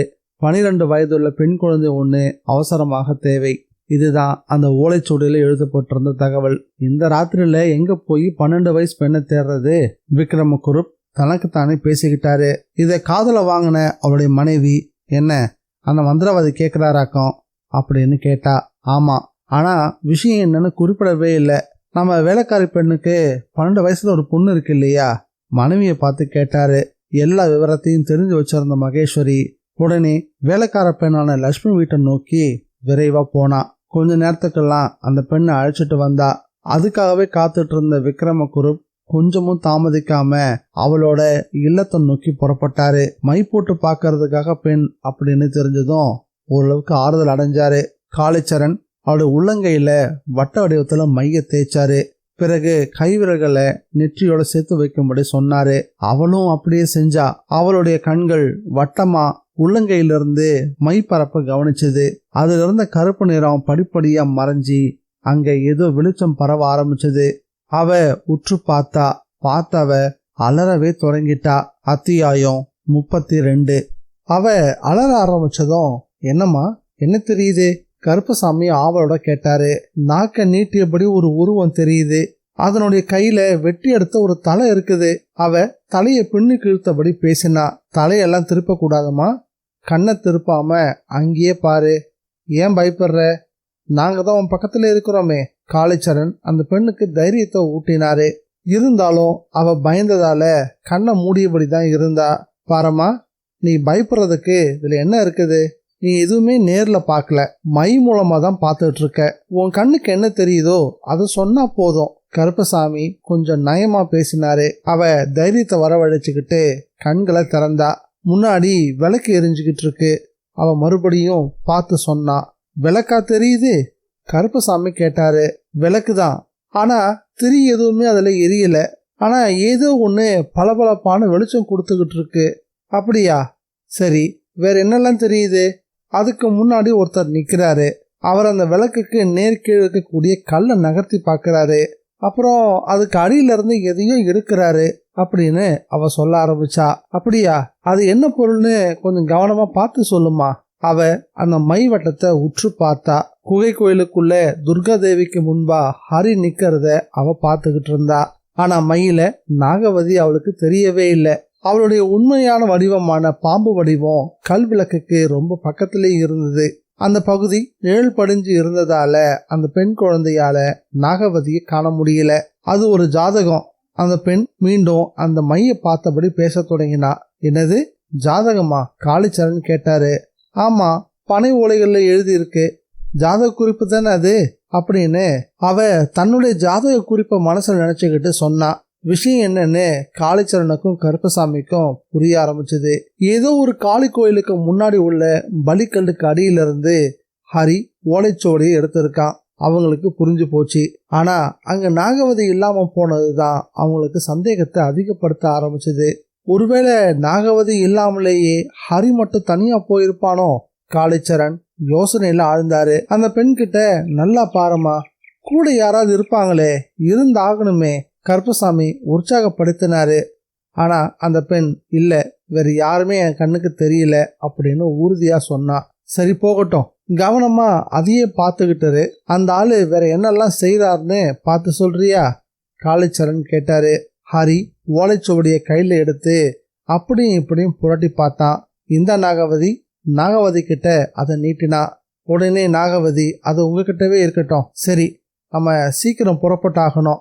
நாகவதி அவசரப்படுத்தினா. ஹரி உடனே ஓலைச்சுவடியோட கிணற்று பக்கம் வந்தான். குனிஞ்சு பார்த்தான். நாகவதியோட கையில இருந்த நாகமாணிக்கத்தோட ஒளியில சட்டுன்னு குதிச்சான். தொடர்ந்து நாகவதியும் பாஞ்சா. தண்ணீர்ல இருந்து மேலெழும்பி நாகமாணிக்கத்தை உயர்த்தி பிடிச்சா. ஏறத்தாழ 1 மணி நேரம் எதிர்நீச்சல் போட்டவன் பழைய பாதை வழியா வெளியே வந்தான். மேற்புறம் நட்சத்திரங்கள் இப்போ தெளிவா தெரிஞ்சது. திரும்பி நாகவதிய பார்த்தான். ஹரி பார்த்ததுமே, நாம் ஒரு பெரிய காரியத்தை சாதிச்சிருக்கோம், நாகவதி சொன்னா. அந்த ஓலைச்சுவடியில என்ன இருக்குது நாகவதி? ஹரி கேட்டான். எல்லாம் நமக்கு தேவையானதுதான் இருக்கு. அவங்க இல்லத்தை அடைஞ்சப்போ சேவல் கூவுச்சு. ராத்திரி முழுசும் கண்மூடவே இல்லை. சரி, இந்த ஜோடியை எங்க வைக்கிறது? ஹரி நாகவதி கிட்ட கேட்டான். வழக்கம் போல உங்க அறைக்குள்ளதான், அதை தவிர வேற எங்க வைக்கிறது? நாகவதி அரைவாசலுக்கு மேற்புறம் கையை விட்டு சாவி ஒன்ன வெளியே எடுத்தா. இதை கவனிச்ச ஹரி, இந்த சாவி இருக்கக்கூடிய இடம் உனக்கு எப்படி தெரியும் அப்படின்னு கேட்டான். எல்லாம் ஒரு யூகம்தான், நாகவதி சொன்னா. ஹரி கதவை திறந்தான். அப்புறம் ஹரி, இன்னொரு விஷயம், இந்த அறைக்குள்ள இடப்புறமா ஒரு ரகசிய அறை ஒண்ணு இருக்கு. சுவடிய அதுக்குள்ள பத்திரமா வைங்க என்ன அப்படின்னு நாகவதி ஆலோசனையும் சொன்னா. ஹரி கதவை திறந்து அதுக்குள்ள நுழைஞ்சான். அவ சொன்னபடியே அதுக்குள்ள ஒரு சின்ன அறை ஒண்ணு இருந்துச்சு. ஓலைய அதுக்குள்ள வச்சுட்டு மூடினான். அதை விட்டு வெளியே வந்ததும் ரகசிய அறைய பழையபடி பூட்டினான். சாவியை நீங்களே வச்சுக்கோங்க, நாகவதி சொன்னா. ஹரி தன்னோட படுக்கறைக்கு வந்ததும் கட்டில சாத்தி அதுல உட்கார்ந்தான். இவ்வளவையும் மை பார்த்த அந்த பெண்ணுக்கு தெரியவே செஞ்சது. பார்த்த எல்லாத்தையும் அவளும் அவ்வப்போது சொல்லவும் செஞ்சா. அப்படின்னா அந்த ஓலைச்சோடியில ஏதோ ஒரு ரகசியம் இருக்குது, காளிச்சரண் சொன்னாரு. அந்த ஓலைச்சோடிய ஹரி ஒரு அறிக்கை கொண்டு போனான்றதையும் அந்த சின்ன பெண் அவங்க கிட்ட சொல்லியிருந்தா. ஆனா அதனுடைய சாவி அவருடைய கண்களுக்கு தெரியல. ஏமா, சாவி ஏதாவது உன் கண்ணுக்கு தெரியுதா? அந்த சமயம் கருப்பசாமி கேட்டாரு. அங்கெல்லாம் ஒரு இருட்டா இருக்குது, வேற எதுவுமே எனக்கு தெளிவா தெரியலன்னு அந்த இளம் பெண் சொன்னா. நாகவதி வராந்தாவில் நின்றுட்டு இருந்தா. அப்போதான் ஹரி படுக்கறைக்குள்ள நுழைஞ்சான். விளக்கேற்றாம இருட்டில் நடந்து போய் அந்த சாவியை மறைச்சும் வச்சான். அதனால அந்த பெண்ணால அதை பார்க்க முடியல. அப்படின்னா ஒன்று செய்யலாம், எனக்கு தெரிஞ்சு அவன் தன்னுடைய படுக்கறையில தான் அந்த சாவி வச்சிருக்கணும், அதை சரியா கண்டுபிடிச்சாகணும், காளிச்சரண் சொல்லவும். அதுக்கு நாம என்ன செய்யலாம்? கருப்பசாமி கேட்டாரு. அதை அப்புறம் யோசிக்கலாம். காளிச்சரண் வேற ஒரு யோசனையில ஆழ்ந்தாரு. மை பார்த்த பெண்ணை பத்திரமாவோட வீட்டுக்கு அனுப்பியும் வச்சாங்க. எப்படியாவது நாகவதி இங்க நம்ம வரவழைச்சாகணும். கருப்பசாமி பல்ல கடிச்சபடி சொன்னாரு. நானும் அதை பத்தி தான் யோசிச்சுக்கிட்டு இருக்கேன். அவகிட்ட இருந்து எல்லா ரகசியங்களையும் நம்ம தெரிஞ்சுக்க முடியும். அதன் பிறகு அவளை ஹோமத்திலேயே சேர்த்துற வேண்டியதுதான். காளிச்சரண் முற்றத்துக்கு வந்தாரு. விழுந்து கிடந்த பனை மட்டையிலிருந்து ஓலையில ஒரு கீற்றை எடுத்து அதுல ஏதோ ஒரு மந்திரத்தை எழுதி அந்தரத்துல எரிஞ்சாரு அவரு. அது ஒரு பறவை மாதிரி வடக்கு திசையில பறக்க ஆரம்பிச்சது. நாகவதி சங்கரமங்கலத்தோடைய வாசல்ல உட்கார்ந்துட்டு இருந்தா. ஹரி நல்ல தூக்கத்துல இருந்தான். அவனுடைய அறைக்கு முன்னாடி ஒரு காவல்காரை மாதிரி கண்களை மூடாம அவன் இருக்கும்போது ஏதோ ஒண்ணு முனைகிறபடி பாய்ந்து வரக்கூடிய சத்தம் கேட்டுச்சு. நெருப்புல கனிந்த செப்பு தகடு ஒண்ணு அவளை நோக்கி பாய்ஞ்சு வந்துகிட்டு இருந்தது. நாகவதி துள்ளி எழுந்தா. அவ வீட்டுக்குள்ள செல்ல முற்பட்ட போது அது அவளுக்கு முன்னாடி வந்து நின்றுச்சு. அவ உடனே முற்றத்துல குதிச்சா. காளிச்சரண் அனுப்பிய அந்த மந்திர அஸ்திரமும் அவளை பின்தொடர்ந்துச்சு. நாகவதி தெருவாசக்கதவு பக்கமா ஓடினா. அங்கேயும் அது அவளை பின்தொடர்ந்தே வந்துச்சு. அவளை யோசிக்க விடாம அந்த ஓலை கிட்டத்தட்ட அவளை துரத்தவே செஞ்சது. சரியா காளிச்சரனுடைய வீட்டுக்கு முன்னாடி அவளை கொண்டு வந்து நிறுத்துச்சு. சட்டன்னு சுய உருவமான பாம்பு வடிவத்துக்கு மாறின நாகவதி ஆற்றங்கர் பக்கமா விரைஞ்சி நீருக்குள்ள மூழ்கினா. உடனே அந்த அஸ்திரமும் கழுகோட வடிவம் எடுத்தது. அது ஒரு விதமான ஒளி எழுப்பியபடி நீருக்குள்ளேயும் பாஞ்சுது. அவளை துரத்துச்சு. நாகவதியும் தன்னால முடிஞ்ச எல்லாத்தையும் செஞ்சு பார்த்தா. அப்படி இருந்தும் அவளால தப்பிக்கவே முடியல. கழுகு நாகவதியை கொத்திக்கிட்டு மேற்புறமா பாஞ்சது. காளிச்சரனுக்கு முன்பா வந்து நின்ன கழுகு அவளை தரையில போட்டுச்சு. உடனே ஏ நாகவதி அப்படின்னு காளிச்சரன் கத்தினாரு. அதுக்குள்ள அவளும் மனித வடிவத்துக்கு மாறினா. அந்த ஓலைச்சோடி எங்க இருக்கு? காளிச்சரன் மிரட்டக்கூடிய துணியில கேட்டாரு. அறைக்குள்ள இருக்குது. அந்த அறையோட சாவி எங்க இருக்கு? ஹரிக்கிட்ட தான் இருக்கு. அந்த ஓலைச்சோடிய இங்க கொண்டு வந்து நீ சேர்த்தாகணும். காளிச்சரன் கட்டளையிடவும் அது என்னால முடியாது மறுத்தான் நாகவதி. அதெல்லாம் எனக்கு தெரியாது, அதை நீ கொண்டு வந்தே தீரணும், இல்லனா உனக்கு விமோசனமே கிடையாது. காளிச்சரன் வலப்புறமா கையை சுட்டி காட்டினாரு. அந்த திசையில பார்த்த நாகவதி பயந்து நடுங்கினா. அவருடைய உடல் வியர்க்க ஆரம்பிச்சது. அங்க இரும்பு குண்டுக்குள்ள அசாதாரணமான பருமன் கொண்ட கீரி ஒன்று இருந்துச்சு. அத்தியாயம் 33. படு பயங்கரமான அந்த கீரிப்பள்ளியை பார்த்ததும் நாகவதி பயந்து நடுங்கினா. பயத்தால வெளுத்து போன அவருடைய முகத்தை கருப்பசாமி கவனிச்சாரு. ஆனா அவருக்கு விஷயம் சட்டன்னு பிடிபடல. உண்மைய சொல்றியா இல்ல அந்தகன் அழுத்து விடவா? காளிச்சரன் கேட்டாரு. அந்தகன் அப்படின்ற பெயர் கொண்ட அந்த கீரி பாம்புகளை பார்த்தாலே பாஞ்சி கொதறி துண்டு துண்டாக்கிடும் அப்படின்றத நாகவதி ஏற்கனவே தெரிஞ்சு வச்சிருந்தா. காளிச்சரனுடைய கட்டளை கிடைச்சிட்டா அது எப்படிப்பட்ட பெரிய பாம்பு மேலேயும் சட்டுன்னு பாஞ்சிடும். அந்த கீரி அதிசயமான சக்திகள் கொண்டது. அதோட கழுத்துல கட்டியிருந்த கருப்பு கயிற்றுல எத்தனையோ வகையான பாதுகாப்பு மந்திரங்கள் பொறிச்ச தாயத்துகள் தொங்கிக்கிட்டு இருந்தது. அதனாலதான் அந்த கீரி கிட்ட இருந்து தப்பிக்கிறது சுலபத்துல நடக்காத ஒரு காரியம். திவ்யமான சக்திகள் வாய்ந்த தாயத்துகள் அதுகிட்ட இருக்கிறதுனால அதை எதிர்க்கிறதும் நடக்கிற காரியமே கிடையாது. என்ன செய்யறதுன்னு புரியாதவளா நாகவதி குழம்பி நின்னா. அந்த சூழ்நிலையில உடனே வந்து தன்னை யாராவது காப்பாற்றல அப்படின்னா தன்னோட நிலைமை என்னவாகும்னு அவளுக்கு புரிய ஆரம்பிச்சது. யார் வந்து நம்மளை காப்பாத்துவா? நாகவதி யோசிச்சா. உடனே அவளுக்கு ஒரு யோசனை தோணுச்சு. தன்னுடைய தலையிலிருந்து முடி ஒன்ன பறிச்சு காப்பாற்றுங்க அப்படின்ற வேண்டுகோளோட வீசி எறிஞ்சா. அது காற்றுல பறந்துச்சு. கூட்டுக்குள்ள அங்குமிங்கு உலாவிய அந்த கீரியோட தவிப்பை வேடிக்கை பார்த்துட்டு இருந்த காளிச்சரனும் கருப்பசாமியும் அவ செய்யறத நல்ல வேலையா கவனிக்கல. அந்த முடி சென்று விழுந்த இடம் ஹரிகிருஷ்ணனுடைய முகம். அவன் அதை எடுத்து 2 விரல்களால நீட்டி பார்த்தான். அந்த முடி அங்கங்க சுருண்ட எழுத்துக்களாக மாற ஆரம்பிச்சது. கூட்டு எழுத்துல எழுதியிருந்த வார்த்தைய ஹரி படிச்சான். காப்பாத்துங்க. ஹரிக்கு விஷயம் புரிஞ்சிருச்சு. நாகவதி ஆபத்துல சிக்கியிருக்கா. உடனே தன்னுடைய தோல் பையை எடுத்து மாட்டிக்கிட்டு காளிச்சரனோட இருப்பிடத்தை நோக்கி நடக்க ஆரம்பிச்சான். படு வேகமா நடந்து ஹரி ஆற்றங்கரையை அடைஞ்சான். அப்போ கிழக்கு திசையிலிருந்து வெள்ளம் இறைச்சலிட்டு பாஞ்சு வரக்கூடிய சத்தம் கேட்டுச்சு. தன் ஆபத்துக்கு உள்ளாக்குறதுக்காக தான் காளிச்சரன் செய்யக்கூடிய மந்திர வேலை இதுன்னு அவனுக்கு விளங்கவும் செஞ்சுது. கொஞ்சமும் தயங்காம உயர்ந்து நிற்கக்கூடிய பாறைகள் மேல காலை வச்சான். அதுக்குள்ள வெள்ளம் பாஞ்சு வந்திருந்தது. ஹரி அப்ப கூட பதற்றம் அடையவே இல்லை. தன்னுடைய தோல் பையை இறுக பிடிச்சுக்கிட்டு தைரியமா ஆற்றுல இறங்கினான். ஆற்றுல நீர்மட்டம் அவனோட தலைக்கு மேல 2 ஆள் உயரத்துக்கு பாஞ்சு போக ஆரம்பிச்சது. திவ்யமான மந்திர ஓலைச்சுவடி அவன்கிட்ட இருந்ததால அவனுக்கு எதுவுமே நடக்கல. மலையிலிருந்து பாஞ்சு வந்த வெள்ளம் அவனை உடலை தழுவிக்கிட்டு பாஞ்சது. அதே சமயம் ஹரி அந்த வெள்ளத்துல இந்நேரத்துக்கு அடிச்சிட்டு போயிருப்பான் அப்படின்னு காளிச்சரன் நினைச்சாரு. என்ன பதிலையே காணோம்? காளிச்சரன் நாகவதி கிட்ட கேட்டாரு. நான் அந்த அளவுக்கு என்ன செஞ்சுட்டேன்? அவ கீரிய பார்த்தபடி கேட்டா.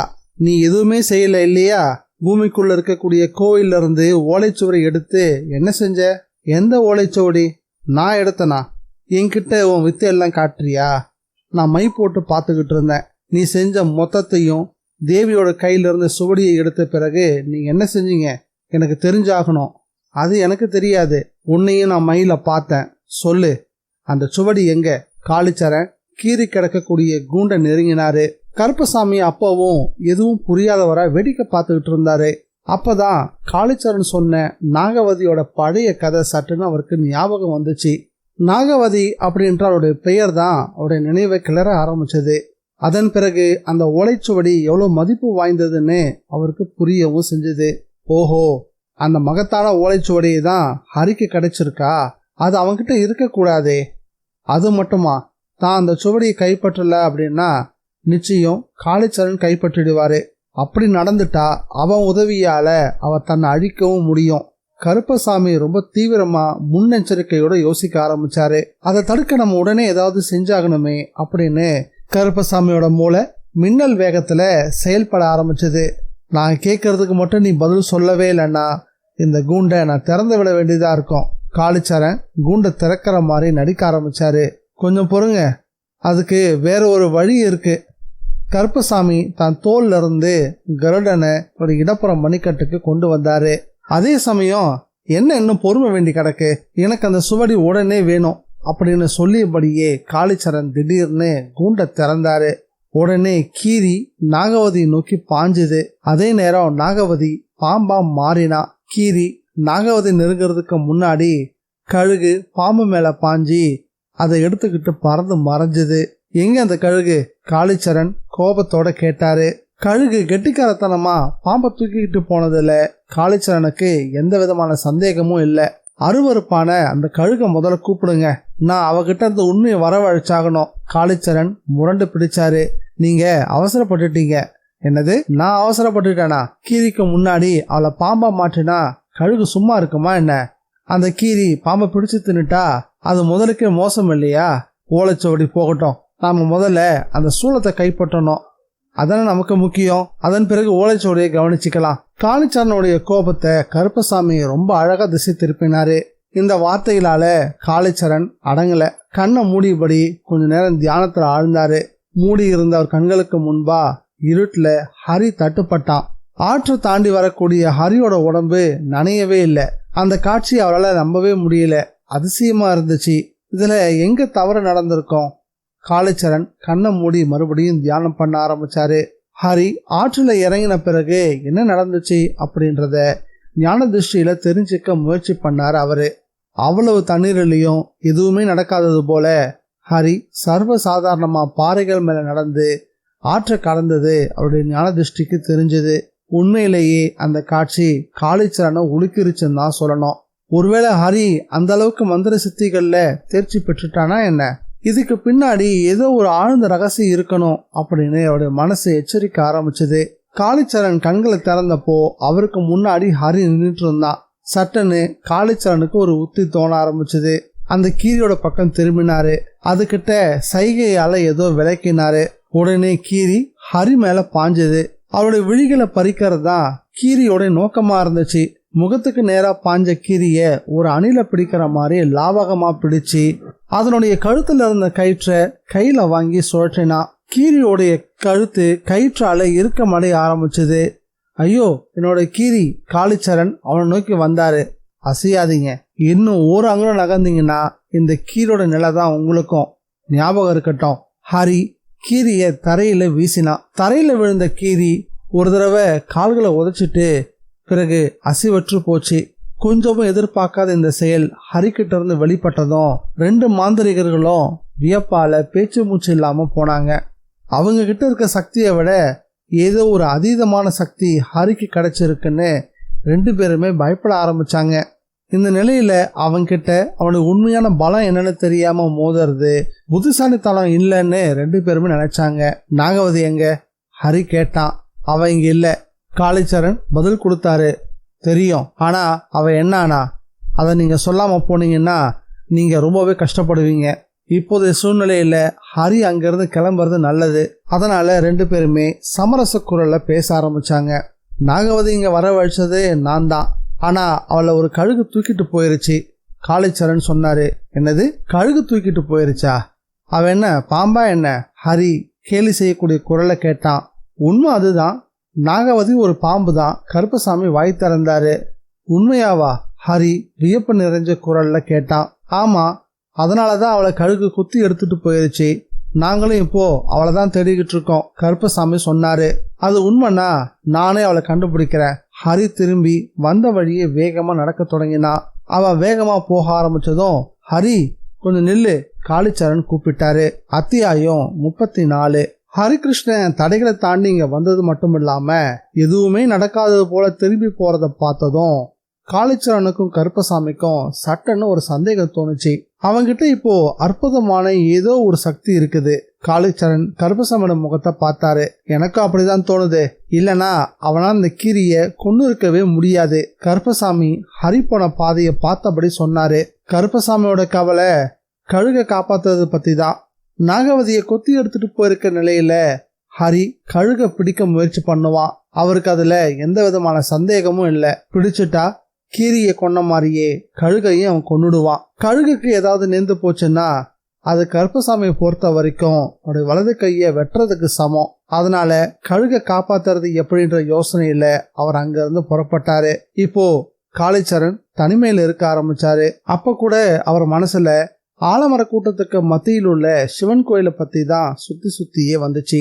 தாண்டவம் ஆடக்கூடிய சிவனோட கையில இருக்கக்கூடிய சூலாயுதத்தை எப்படியாவது கைப்பற்றணும் அப்படின்றதுதான் அவருடைய லட்சியமாவும் இருந்துச்சு.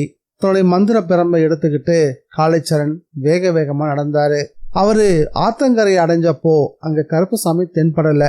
சரி, ஒருவேளை ஆத்த தாண்டி தன்னுடைய இருப்பிடத்துக்கு போயிருப்பாரு அப்படின்னு யோசிச்சவரு கிழக்கு திசையை நோக்கி நடக்க ஆரம்பிச்சாரு. தான் தப்பிக்கிறதுக்கு கடைசியா இருக்கிற ஒரே ஒரு வழி அந்த சூலாயுதத்தை தனக்கு சொந்தமாக்குறது தான். வேற வழி கிடையாது. வேகமா நடந்தாரு. விரைவிலேயே ஆலமர கூட்டத்தையும் நெருங்கினாரு. வேர்களுக்கு இடையில நுழைஞ்சாரு. அதுவும் கவனமா. மெதுவா கோயிலோட கருவறைக்கு முன்னாடி வந்து நின்னாரு. உட்புறம் பார்த்தப்போ யாரோ அங்க நிலவிளக்கை ஏத்து வச்ச மாதிரி அது ஒளி வீசிக்கிட்டு இருந்தது. அந்த வெளிச்சத்துல விக்கிரகத்தோடைய கையில இருக்கக்கூடிய சூலம் தெளிவா தெரிஞ்சது. அதோட கூடவே கழுத்துல நெளியக்கூடிய பாம்புகளும் தென்பட்டுச்சு. பாம்புகள் குத்துமோ அப்படின்னு தெரிஞ்சுக்கிறதுக்காக முன்னோட்டமா மந்திர பெரம்ப உட்புறமா நீட்டி பார்த்தாரு. சட்டுன்னு அங்க ஒரு அதிசயம் நிகழ்ந்துச்சு. காளிச்சரன் நீட்டிய மந்திர பெரம்புல சட்டுன்னு பாஞ்ச பாம்பு தன்னுடைய உடலை 2 சுற்று சுற்றி விருட்டுன்னு அந்த மந்திர பெரம்ப கோயிலுக்குள்ள இழுத்துச்சு. அதே நேரம் விக்கிரகத்தினுடைய கையில இருந்த சூலம் அவருடைய நடு நெற்றியில பாயவும் செஞ்சுது. காளிச்சரன் யாரோட பிடிச்சு தள்ளப்பட்டது போல பின்புறமா தெரிச்சு வந்து விழுந்தாரு. விழுந்த இடம் வேர்களுக்கு நடுவுல. அந்த வேர்களுக்கெல்லாம் உயிர் வந்தது போல அசைய தொடங்குச்சு. அவரை சுற்றி முறுக்கவும் தொடங்குச்சு. காளிச்சரன் உயிர் தப்பிக்கக்கூடிய வேட்கையில அங்கிருந்து திமிரி எழ முயற்சி பண்ணாரு. ஆனா அந்த முயற்சி பலிக்கவே இல்லை. கொஞ்ச நேரத்துக்குள்ள திமிரிட்டு இருந்த அவருடைய உடம்பு அசைவற்று போச்சு. கழுகு நாகவதியை கொத்தியபடி பறந்து போச்சு. அதுவும் எழிமலைக்காவு பகவதி கோயிலுக்கு நேர் மேலாகத்தான். மண்ணுக்குள்ள மறைஞ்சிருந்த கோயிலோட எல்லையை அடைஞ்சப்போ கழுகு தடுமாற ஆரம்பிச்சது. பறக்க முடியாம தவிச்சுது. அதோட ரெக்கைகள் சட்டுன்னு பறக்கும் சக்தியை இழந்துட்ட மாதிரி தள்ளாட ஆரம்பிச்சது. வேற வழியே இல்லாததால கழுகு நாகவதியை கீழே போட்டுச்சு. கீழே விழுந்த நாகவதி உடனே மனித வடிவத்துக்கு மாறினா. கழுகு திரும்பி பறந்துச்சு. கருப்பசாமி தன்னோட இருப்பிடத்துக்கு வந்து சேர்ந்த பிறகும் கூட கழுகு வந்து சேரவே இல்லை. கழுகு வராததால கருப்பசாமி கிட்ட கவலைகள் அதிகமாக ஆரம்பிச்சது. 2 தடவைக்கு மேல அவத்தனுடைய செல்ல கழுக கருடா அப்படின்னு அழைச்சு பார்த்தாரு. ஆனா அதுக்கு எந்த விதமான பதிலும் இல்லை. அடுத்து என்ன செய்யலாம் அப்படின்னு அவர் யோசிச்சுட்டு இருக்கும் போதே கழுகு சிறகடிக்கக்கூடிய ஓசையும் கெட்டுச்சு. மெல்ல பறந்து வந்த கழுகு அவருடைய கைத்தண்டுல வந்து உட்காந்துச்சு. அதை பார்த்ததும் கருப்பசாமி கொஞ்சம் ஆறுதல் அடைஞ்சாரு. நாகவதி எங்க விசாரிச்சாரு. கழுகு தனக்கு ஏற்பட்ட அனுபவத்தை சொல்லுச்சு. அதை கேட்டதும் கருப்பசாமி திடுக்கிட்டாரு. அது எந்த இடம் அப்படின்னு கேட்டாரு. கழுகு அவர் கையிலிருந்து இறங்கி முன்புறமா நடக்க தொடங்குச்சு. அவரும் கழுகுக்கு பின்னாடியே போனாரு. பிறகு கோயில் இருந்த இடத்துக்கு நெருங்கி வந்த கழுகு அந்த இடத்த சுட்டி காட்டுச்சு. இதோ இந்த இடத்துலதான். கருப்பசாமி அந்த இடத்த சுற்றும் முற்றும் பார்த்தாரு. அவருடைய கண்கள்ல ஒரு பளபளப்பு. அங்க ஆலமரத்துறை தளிர்கள் மின்னிட்டு இருந்தது. சந்தேகம் கொண்டவரா அவர் அந்த இடத்த நெருங்கினாரு. மண்ல இருந்து கொஞ்சம் உயர்ந்து நிற்கக்கூடிய சின்ன உச்சிக்கிளையில இருந்து முதிர்ந்தும் பழுத்ததுமான தளிர் இலைகளை பார்த்தப்போ அவருக்குள்ள சந்தேகம் அதிகமாக ஆரம்பிச்சது. தன்னுடைய மந்திர பெரம்பால இலைகளுடைய அடிப்பகுதியை கிளறினாரு. ஏறத்தாழ 1/2 அடி மண்ணை தோண்டின பிறகும் வேரோ ஆலமரத்தோடைய அடிப்பகுதியோ சொல்றதுக்குரிய எந்த விதமான அடையாளமோ தென்படவே இல்லை. கருப்பசாமியோட சந்தேகம் நேரத்துக்கு நேரம் அதிகரிச்சுது. அந்த இடத்துல சுற்றிலும் இருந்த ரப்பர் மரங்கள் மேல அவருடைய பார்வைகள் பட்டுச்சு. அந்த மரங்கள் எல்லாம் வாடியும் கருகியும் மெலிஞ்சும் சோக பிடிச்சது போல இருந்துச்சு. 3 புறமும் நிலை கொண்டிருந்த மலைகளும் அவருடைய சிந்தனைகளை கிளறி எழிமலைக்காவு பகவதி கோயிலோட வடிவத்தை அவர் கண்ணு முன்னாடி கொண்டு வந்து நிறுத்துச்சு. இதே இடம்தான். அவர் தன் கையில் இருந்த பரம்ப தரையில ஊங்கி தட்டினாரு. அதன் பிறகு தளிர் இலையிலிருந்து உன்னை கையால கிள்ளினாரு. வா போலாம் அப்படின்னு கழுகு கிட்ட சொன்னாரு. திரும்பி நடக்கிறதுக்கு அவர் பிரம்பு தரையில ஊன்றினப்போ பிரம்பு அவரையும் தரைக்குள்ள இழுக்கிற மாதிரி அவருக்கு தோண ஆரம்பிச்சது. கருப்பசாமி சட்டன்னு பிரம்ப கைவிட்டாரு. சரசரன்னு கண்ணு மிக்கிறதுக்குள்ள மண்ணுக்குள்ள இறங்குச்சு அந்த பிரம்பு.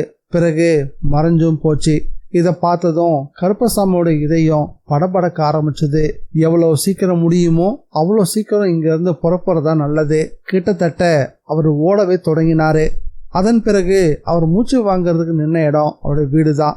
வந்தவர் சட்டுன்னு ஓலை ஒன்று எழுதி அதை கழுகு கிட்ட கொடுத்து அனுப்பினாரு. கழுகு நேரா திருவிக்கிரம குறிப்பிட்ட பறந்து போச்சு. உடனே வரவும் அப்படின்ற குறிப்பை பார்த்ததும் ஏதோ ஒரு முக்கியமான காரியமா தான் இருக்குன்னு நினைச்ச திருவிக்கிரமனும் தன்னுடைய காரியஸ்தரை கூட்டிக்கிட்டு ஓடோடி வந்து நின்னாரு. வந்ததுமே என்ன செய்தி அப்படின்னு கேட்டாரு. கருப்பசாமி நடந்த எல்லாத்தையும் விவரிச்சாரு. எது எப்படி இருந்தாலும் சரி, அந்த கோவில் மட்டும் வெளியே வரவே கூடாது. அதுக்கு என்ன செய்யணுமோ அதை செய்யுங்க. திருவிக்கிரமன் வன்பத்தோட பேசினாரு. அந்த கோவில் வெளியே வராது, அதை நான் பார்த்துக்கிறேன். ஆனா ஹரிகிருஷ்ணன் சும்மா இருக்க மாட்டானே, அதுதான் பெரிய தலைவலியே. கருப்பசாமி பதில் கொடுத்தாரு. அவனால என்ன செய்ய முடியும்? பனி படிஞ்சு கிடக்கக்கூடிய 10 ஏக்கர் நிலம், அதுவும் ரப்பர் மரங்கள் வளர்ந்து நிற்கக்கூடிய பகுதி. யார் என்ன செஞ்சிட முடியும்? நீங்க சொல்றதோட பொருள் எனக்கு புரியல. அது அவ்வளோ சுலபம் இல்லதான். ஒரு கெட்ட சம்பவத்தால தான் கோயில் இப்படி ஆச்சு, அதே போல மற்றொரு காரணத்தால அப்படின்னு கருப்பசாமி இழுத்தபடி பேசவும், அது சாத்தியமே இல்லை, அதெல்லாம் நடக்கணும்னு தோணலை. அவன் கூட வெறும் 4-5 சின்ன பசங்க தான் சுத்திக்கிட்டு இருக்காங்க, அவங்களால என்ன செஞ்சிட முடியும்? நான் சொல்ல வந்ததோடைய அர்த்தம் அது இல்லை. கருப்பசாமி குருப்பை பார்த்தாரு. ஹரிகிருஷ்ணனை எப்படியாவது தொலைச்சு கட்டியே ஆகணும். அது நடந்துட்டா நாம கவலைப்பட வேண்டியதே இல்லை, அதுக்கு ஒரு வழி கண்டுபிடிச்சா போதும். விக்ரம குருப் சொன்னாரு. சரி, அதையெல்லாம் நான் பார்த்துக்கிறேன். பெரிய ஹோமம் நடத்தணும், அதுக்கான ஏற்பாடுகளை செய்யுங்க. கருப்பசாமி கேட்டாரு. ஒன்று என்ன, எத்தனை ஹோமம் வேணா செய்யுங்க, எதை பற்றியும் கவலைப்படாதீங்க, எல்லாத்தையும் நான் பார்த்துக்கிறேன் அப்படின்னு உறுதியாக சொன்னார் விக்ரமன். கருப்பசாமி, இந்த தடவை ஹோமத்துக்கு எனக்கு 4 கருப்பு பூனைகள் வேணும், அதில் ஒன்று ஹரியா மாறும் அப்படின்னு உறுதியாக சொன்னார். எனக்கு புரிஞ்சிருச்சு. விக்ரமன் ரொம்ப மகிழ்ச்சி அடைஞ்சாரு. 4 பூனைகளில் ஒன்று ஹோம அக்னியில வெந்து நீராகும் போது ஹரியும் சாம்பலாகிடுவான். கருப்பசாமி சொன்னதோட பொருள் இதுதான். அது விக்ரமனுக்கு நல்லாவே புரிஞ்சுது. ஹோமத்துக்கு தேவையான பொருட்களை கொண்டு வரதுக்காக அப்போவே காரியஸ்தரை அனுப்பி வச்சாரு திருவிக்ரம குருப். அதே சமயம் ஹரிகிருஷ்ணன் நாகவதி கூட நேரா சங்கரமங்கல் இல்லத்துக்கு வந்து சேர்ந்தான். சரியான நேரத்துக்கு மட்டும் நீங்க வரலனா நான் இப்ப உயிரோடவே இருந்திருக்க மாட்டேன், கீரி என்னை தொலைச்சு கட்டியிருக்கோம் நாகவதி சொன்னா. அதனாலதான் நாகவதியை நானே அடையாளம் தெரிஞ்சுக்க முடிஞ்சது இல்லையா? ஹரி அவருடைய உடலை வருடியபடி சொன்னா. என் மேல உங்களுக்கு வெறுப்பு ஏற்படலையா? வெறுப்பா? எதுக்கு? என் சுயரூபம் என்னன்னு உங்களுக்கு தெரிஞ்சிருச்சே அப்படின்னு நாகவதி சொல்லவும், எனக்கு நாகவதியை எப்பவுமே பிடிக்கும், அதுல எந்த விதமான மாற்றமும் கிடையாது. நாம அந்த ஓலைச்சுவடியை ஒரு தடவை பார்த்துடலாமா? ஹரிகிருஷ்ணன் பையில கைவிட்டபடி கேட்டான். கண்டிப்பா, அதை நீங்க அவசியம் படிச்சு பார்த்தே ஆகணும், அதுலதான் நம்ம ஒட்டுமொத்த பேருடைய எதிர்காலமும் இருக்கு. ஹரிகிருஷ்ணன் அந்த ஓலைச்சுவடியின் மேல இருந்த கயிறை மெல்ல பிரிக்க ஆரம்பிச்சான். இறுதி அத்தியாயம். மிகுந்த பயபக்தியோட ஹரிகிருஷ்ண ஓலைச்சுவடியினுடைய மேற்புரை எட்ட புரட்டினா. ஓம் இயற்கையின் உத்பவமான ஓம்காரம் தான் அதுல முதலா எழுதப்பட்டிருந்தது. அதுக்கு கீழே ஒரு எந்திரம் வரையப்பட்டிருந்தது, மகா சுதர்சன எந்திரம். ஹரிகிருஷ்ண பல முறை சுதர்சன எந்திரத்தை பார்த்திருக்கிறான், ஆனா தன்னுடைய வாழ்க்கையில முதல் முறையா மகா சுதர்சன எந்திரத்தை இப்பதான் பார்க்கறான். அதுக்கு அடுத்ததான் இருந்த 5 சுவடிகள்லையும் ஹரிக்கு பழக்கமான எந்திரங்கள் தான் இடம்பெற்றிருந்தது. 6வது தாள்ல எந்த விதமான எந்திரமும் இல்லை. அதுக்கு பதிலா அந்த படத்துல ஏதோ ஒண்ணு வெடிச்சு சிதறது போல படம் இருந்துச்சு. நட்சத்திரங்களும் விண்மீன்களும் விண்வெளியில வெடித்து சிதறக்கூடிய காட்சிகளை இதுக்கு முன்னாடி அவன் பார்த்திருந்தான். ஆனா ஒரு ஓலைச்சுவடியில இப்படிப்பட்ட காட்சியை பார்க்கறது இதுதான் முதல் தடவை. நாகவதி கிட்ட என்ன இது அப்படின்னு கேட்டான். ஏதோ ஒன்று வெடிச்சு சிதற மாதிரி அப்படின்னு ஹரி படத்துல இருந்த கண்ணை எடுக்காமலேயே பேசினா. அப்படின்னா நாம் அதை கவனமா பார்க்கணும்னு அர்த்தம், நாகவதி எச்சரிச்சா. ஹரி அந்த படத்துக்கு கீழே எழுதப்பட்டிருந்த சமஸ்கிருத எழுத்துக்களை பரிசோதிக்க ஆரம்பிச்சான். படிக்க படிக்க அவன் நெற்றியில சுழிவுகள் உயர ஆரம்பிச்சது. ஹரிகிருஷ்ணனுடைய முகத்துல ஏற்படக்கூடிய உணர்ச்சி மாற்றங்களை நாகவதி ஊன்றி கவனிச்சுக்கிட்டு இருந்தா. நீங்க இப்படி ஆச்சரியப்படக்கூடிய அளவுக்கு அதுல என்னதான் இருக்கு? நாகவதி கேட்டா. நான் ரொம்ப நாளாவே எதிர்பார்த்த பொருள் தான் இது, ஹரி பதில் கொடுத்தான். அது என்னன்னு தான் சொல்லுங்களேன், தெரிஞ்சுக்க ரொம்ப ஆவலா இருக்கேன் அப்படின்னு அவனை நெருங்கி உட்கார்ந்தான் நாகவதி. ஓலையில ஒரு குறிப்பிட்ட பகுதியில ஊன்றி பார்க்கவும் செஞ்சா. தேவநகரி எழுத்துக்கள்ல அவருடைய பார்வையும் நகர ஆரம்பிச்சது.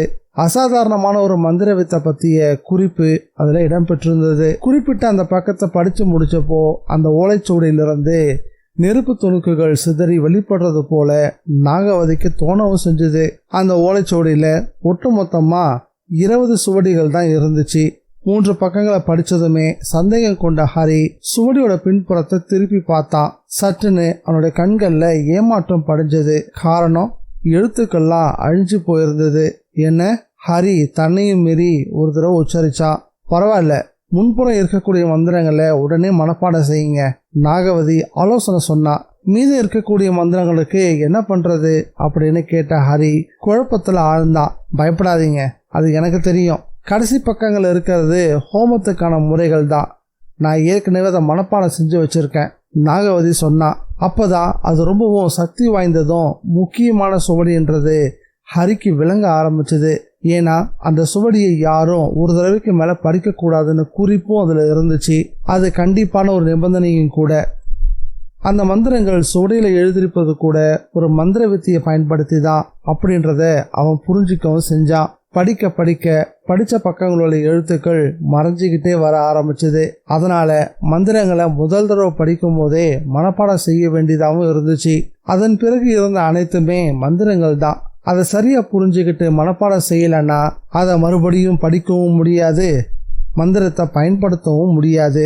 ஹரி ஒவ்வொரு ஓலைத்தாளையும் கவனமா படிச்சு மனப்பாடம் செஞ்சான்.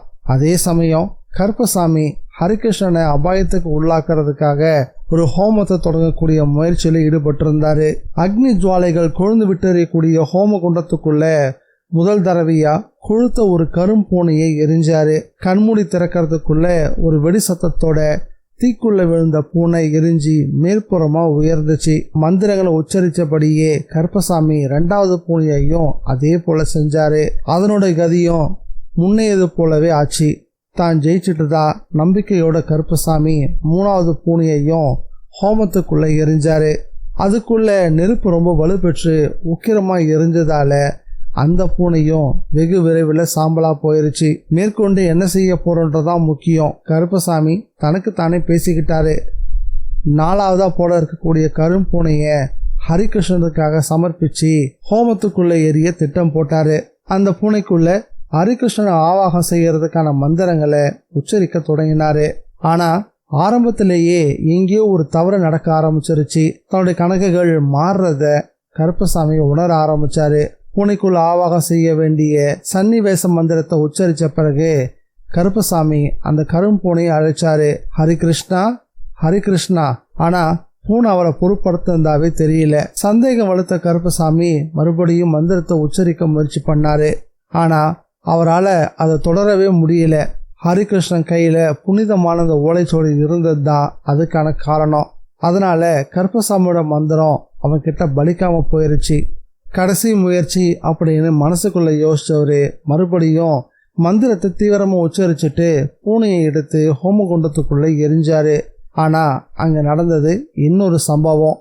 4வது பூனை எதிர்பாரா விதமா ஹோமகுண்டத்துக்குள்ள இருந்து வெளிப்புறமா பாஞ்சுது. அந்த பூனையுடைய உடம்பு ரோமங்கள் தீ நாக்குகள் போல பளபளக்க ஆரம்பிச்சது. நெருப்பால படைக்கப்பட்ட ஒரு பூனை போல அது அக்னி குண்டத்துக்குள்ள இருந்து விசையோட வெளியே வந்துச்சு. ஓஹோ, அப்படியா சங்கதி அப்படின்னு சொல்லியபடியே இருக்கையிலிருந்து எழுந்தாரு கருப்பசாமி. ஹோமகுண்டத்துக்கு பக்கத்திலேயே மண்ணுல குத்தி இறக்கியிருந்த நீண்ட வாழை கோபத்தோட உருவி எடுத்தாரு கருப்பசாமி. பிறகு வெளிப்புறமா ஓடினாரு. ஹரிகிருஷ்ணன் வசிக்கக்கூடிய வீட்டை நோக்கி போறதுதான் அவருடைய திட்டம். அந்த வீட்டினுடைய தெருவாசலை கடந்ததுமே ஹரியையும் நாகவதியையும் அவரால் பார்க்க முடிஞ்சது. வாழை ஓங்கியபடி அவங்கள நெருங்கினாரு. ஹரி, பதட்டமா நாகவதி அழைச்சா. திடுக்கிட்டு விழிச்ச ஹரி நிமிர்ந்து பார்த்தான். தனக்கு முன்பா வாழை ஓங்கியபடி நிற்கக்கூடிய கருப்பசாமி தென்பட்டாரு. ஹரியால சட்டுன்னு எதுவும் செய்ய முடியல. ஆனா நாகவதி கண்ணிமைக்கும் நேரத்துக்குள்ள பாம்பு வடிவத்துக்கு மாறினா. தரையிலிருந்து எம்பி உயர்ந்தவ கருப்பசாமியோட கழுத்துல மாலை போல விழுந்து அவர் கழுத்தை சுற்றி நெரிக்க தொடங்கினா. ஆனா அதுக்கெல்லாம் சற்றும் பயப்படாத கருப்பசாமி தனது இடது கையால அந்த பாம்பை கழுத்துல இருந்து உருவி வீசி எறிஞ்சாரு. பிறகு அவசர அவசரமா கருப்பசாமி தன் கையில வச்சிருந்த வாளை ஹரியோட தலையை நோக்கி ஓங்கி இறக்கினாரு. அதுல இருந்து தப்பிக்க வேற ஒண்ணுமே செய்ய தோன்றாத ஹரி கையில இருந்த ஓலைச்சுவடியால வாளை தடுத்தான். ஓலைச்சுவடியில பட்ட வாள் 2 துண்டா உடைஞ்சி தரையில விழுந்துச்சு. அந்த ஒரு கணத்துக்குள்ள சுதாரிச்சு இருந்த ஹரி கருப்பசாமியோட நெஞ்சில எட்டி உதைச்சான். ஆனா கருப்பசாமி லாவகமா அதுல இருந்து விலகினாரு. அதே நேரம் எங்கிருந்தோ பாய்ந்து வந்த சூளம் ஒண்ணு விசையோட கருப்பசாமியோட மார்புல பாஞ்சுது. ஒரு கணம் நிலை தடுமாறினாரு கருப்பசாமி. தள்ளாடியபடியே சட்டுன்னு பின்புறமும் மண்ணுல சரிஞ்சாரு. அந்த சூளம் தாண்டவ ரூபத்தில் இருந்த சிவனுடைய கையில இருந்ததுதான் அப்படின்னு பார்த்ததும் நாகவதிக்கு புரிஞ்சு போச்சு. மெதுவா ஊர்ந்து வந்தவ அந்த சூளத்து மேல தலைய வச்சா. அதோட நாகவதி மனித வடிவம் பெற்றா. இந்த வடிவ மாற்றம் நிரந்தரமானது அப்படின்னும் தான் ஒரு மனித பெண்ணாவே மாறிட்டோன்றதும் அவளுக்கு புரிஞ்சுது. இனிமேல் எந்த கீரியை பார்த்தோ இல்லை கருடனை பார்த்தோ பயப்பட வேண்டிய அவசியமே இல்லைன்னு புரிஞ்சுது. சில நிமிடங்களுக்குள்ளாகவே கருப்பசாமியின் உடம்புலிருந்து தானாக விடுபட்டு உயர்ந்த சூளம் அந்த இல்லத்தை சேர்ந்த குளத்துக்குள்ள மூழ்கி சுத்தம் அடைஞ்சி அதன் பிறகு விசையா வந்த வழியே பாஞ்சும் போச்சு. ஹரிகிருஷ்ண ஓலைச்சொடி முழுசையும் படித்து மனப்பாடம் செஞ்சான். இனி நம்ம ஹோமத்தை ஆரம்பிக்கலாம் இல்லையா? நாகவதி கிட்ட கேட்டான். 2 பேரும் சேர்ந்து ஹோமத்துக்கான ஆயத்தங்களை செய்ய ஆரம்பிச்சாங்க. ஹோம குண்டத்துக்குள்ள சமிதிகளை போட்டு நெருப்பு பற்ற வச்சாங்க. சேர்க்க வேண்டிய ஒவ்வொரு பொருளையும் முறைப்படி ஹோமத்திலையும் சேர்த்தாங்க. ஹரி மந்திரங்களை கவனமா உச்சரிக்க தொடங்கினான். சட்டன்னு அந்த பகுதியில ஏதோ ஒன்று வெடிச்சு செதறிச்சு. அதை தொடர்ந்து வலுவா மழையும் பெய்ய தொடங்குச்சு. ஆகாயத்துல உருண்டு திரண்டு வந்த கருமேகங்கள் மொத்தமா இடிஞ்சு விழுவது போல எழிமலைக்காவு கோயில் பகுதி மேல மொத்தமா இறங்குச்சு. அது மழை வெள்ளமா பெருகி ஓடாம நேரா மண்ணுக்குள்ளேயே இறங்குச்சு. மின்னலும் இடியும் ரொம்ப கடுமையாகவும் இருந்துச்சு. அவங்க இருந்த எல்லாம் மொத்தமும் இடிஞ்சு நொறுங்கி விழுந்துருமோ அப்படின்னு கூட அவங்க பயப்பட்டாங்க. மலை மேலே நேரடியாக விழுந்த மழை நீர் மலையோட உட்புறத்துல ஒன்று சேர்ந்து உயர தொடங்குச்சு. மழை நீர் முழுவதையும் உள்வாங்குச்சு. கொஞ்ச நேரத்துக்குள்ள ஹோம்காரம் கேட்க ஆரம்பிச்சுது. சுற்றுப்புறத்தை நடுங்க வச்சபடி மலைக்குள்ள போன வெள்ளம் மலையோட மேற்புற மண் முகடுகளை மண் திட்டுகளை உடைச்சிக்கிட்டு நாலாபுறமும் பாய்ந்தோட தொடங்குச்சு. பூமியை பிளந்துக்கிட்டு நாலாபுறமும் வெள்ளம் பாய்ந்து உயர்ந்துச்சு. அதிபயங்கரமான வேகத்தோட பாய்ந்த வெள்ளம் மலையோட அடிவாரத்தில் இருந்த பொருட்களை அடிச்சு இழுத்துக்கிட்டும் போச்சு. இந்த கலைபுரம் மொத்தம் ஒரு சில நிமிடங்கள்லேயே நடந்தும் முடிஞ்சது. மறுநாள் பொழுது விடிஞ்சது. ஒரு புது யுகத்தினுடைய பிறவி அப்படின்றது போல எழிமலைக்காவு பகவதி கோயிலை எல்லாரும் பார்த்தாங்க.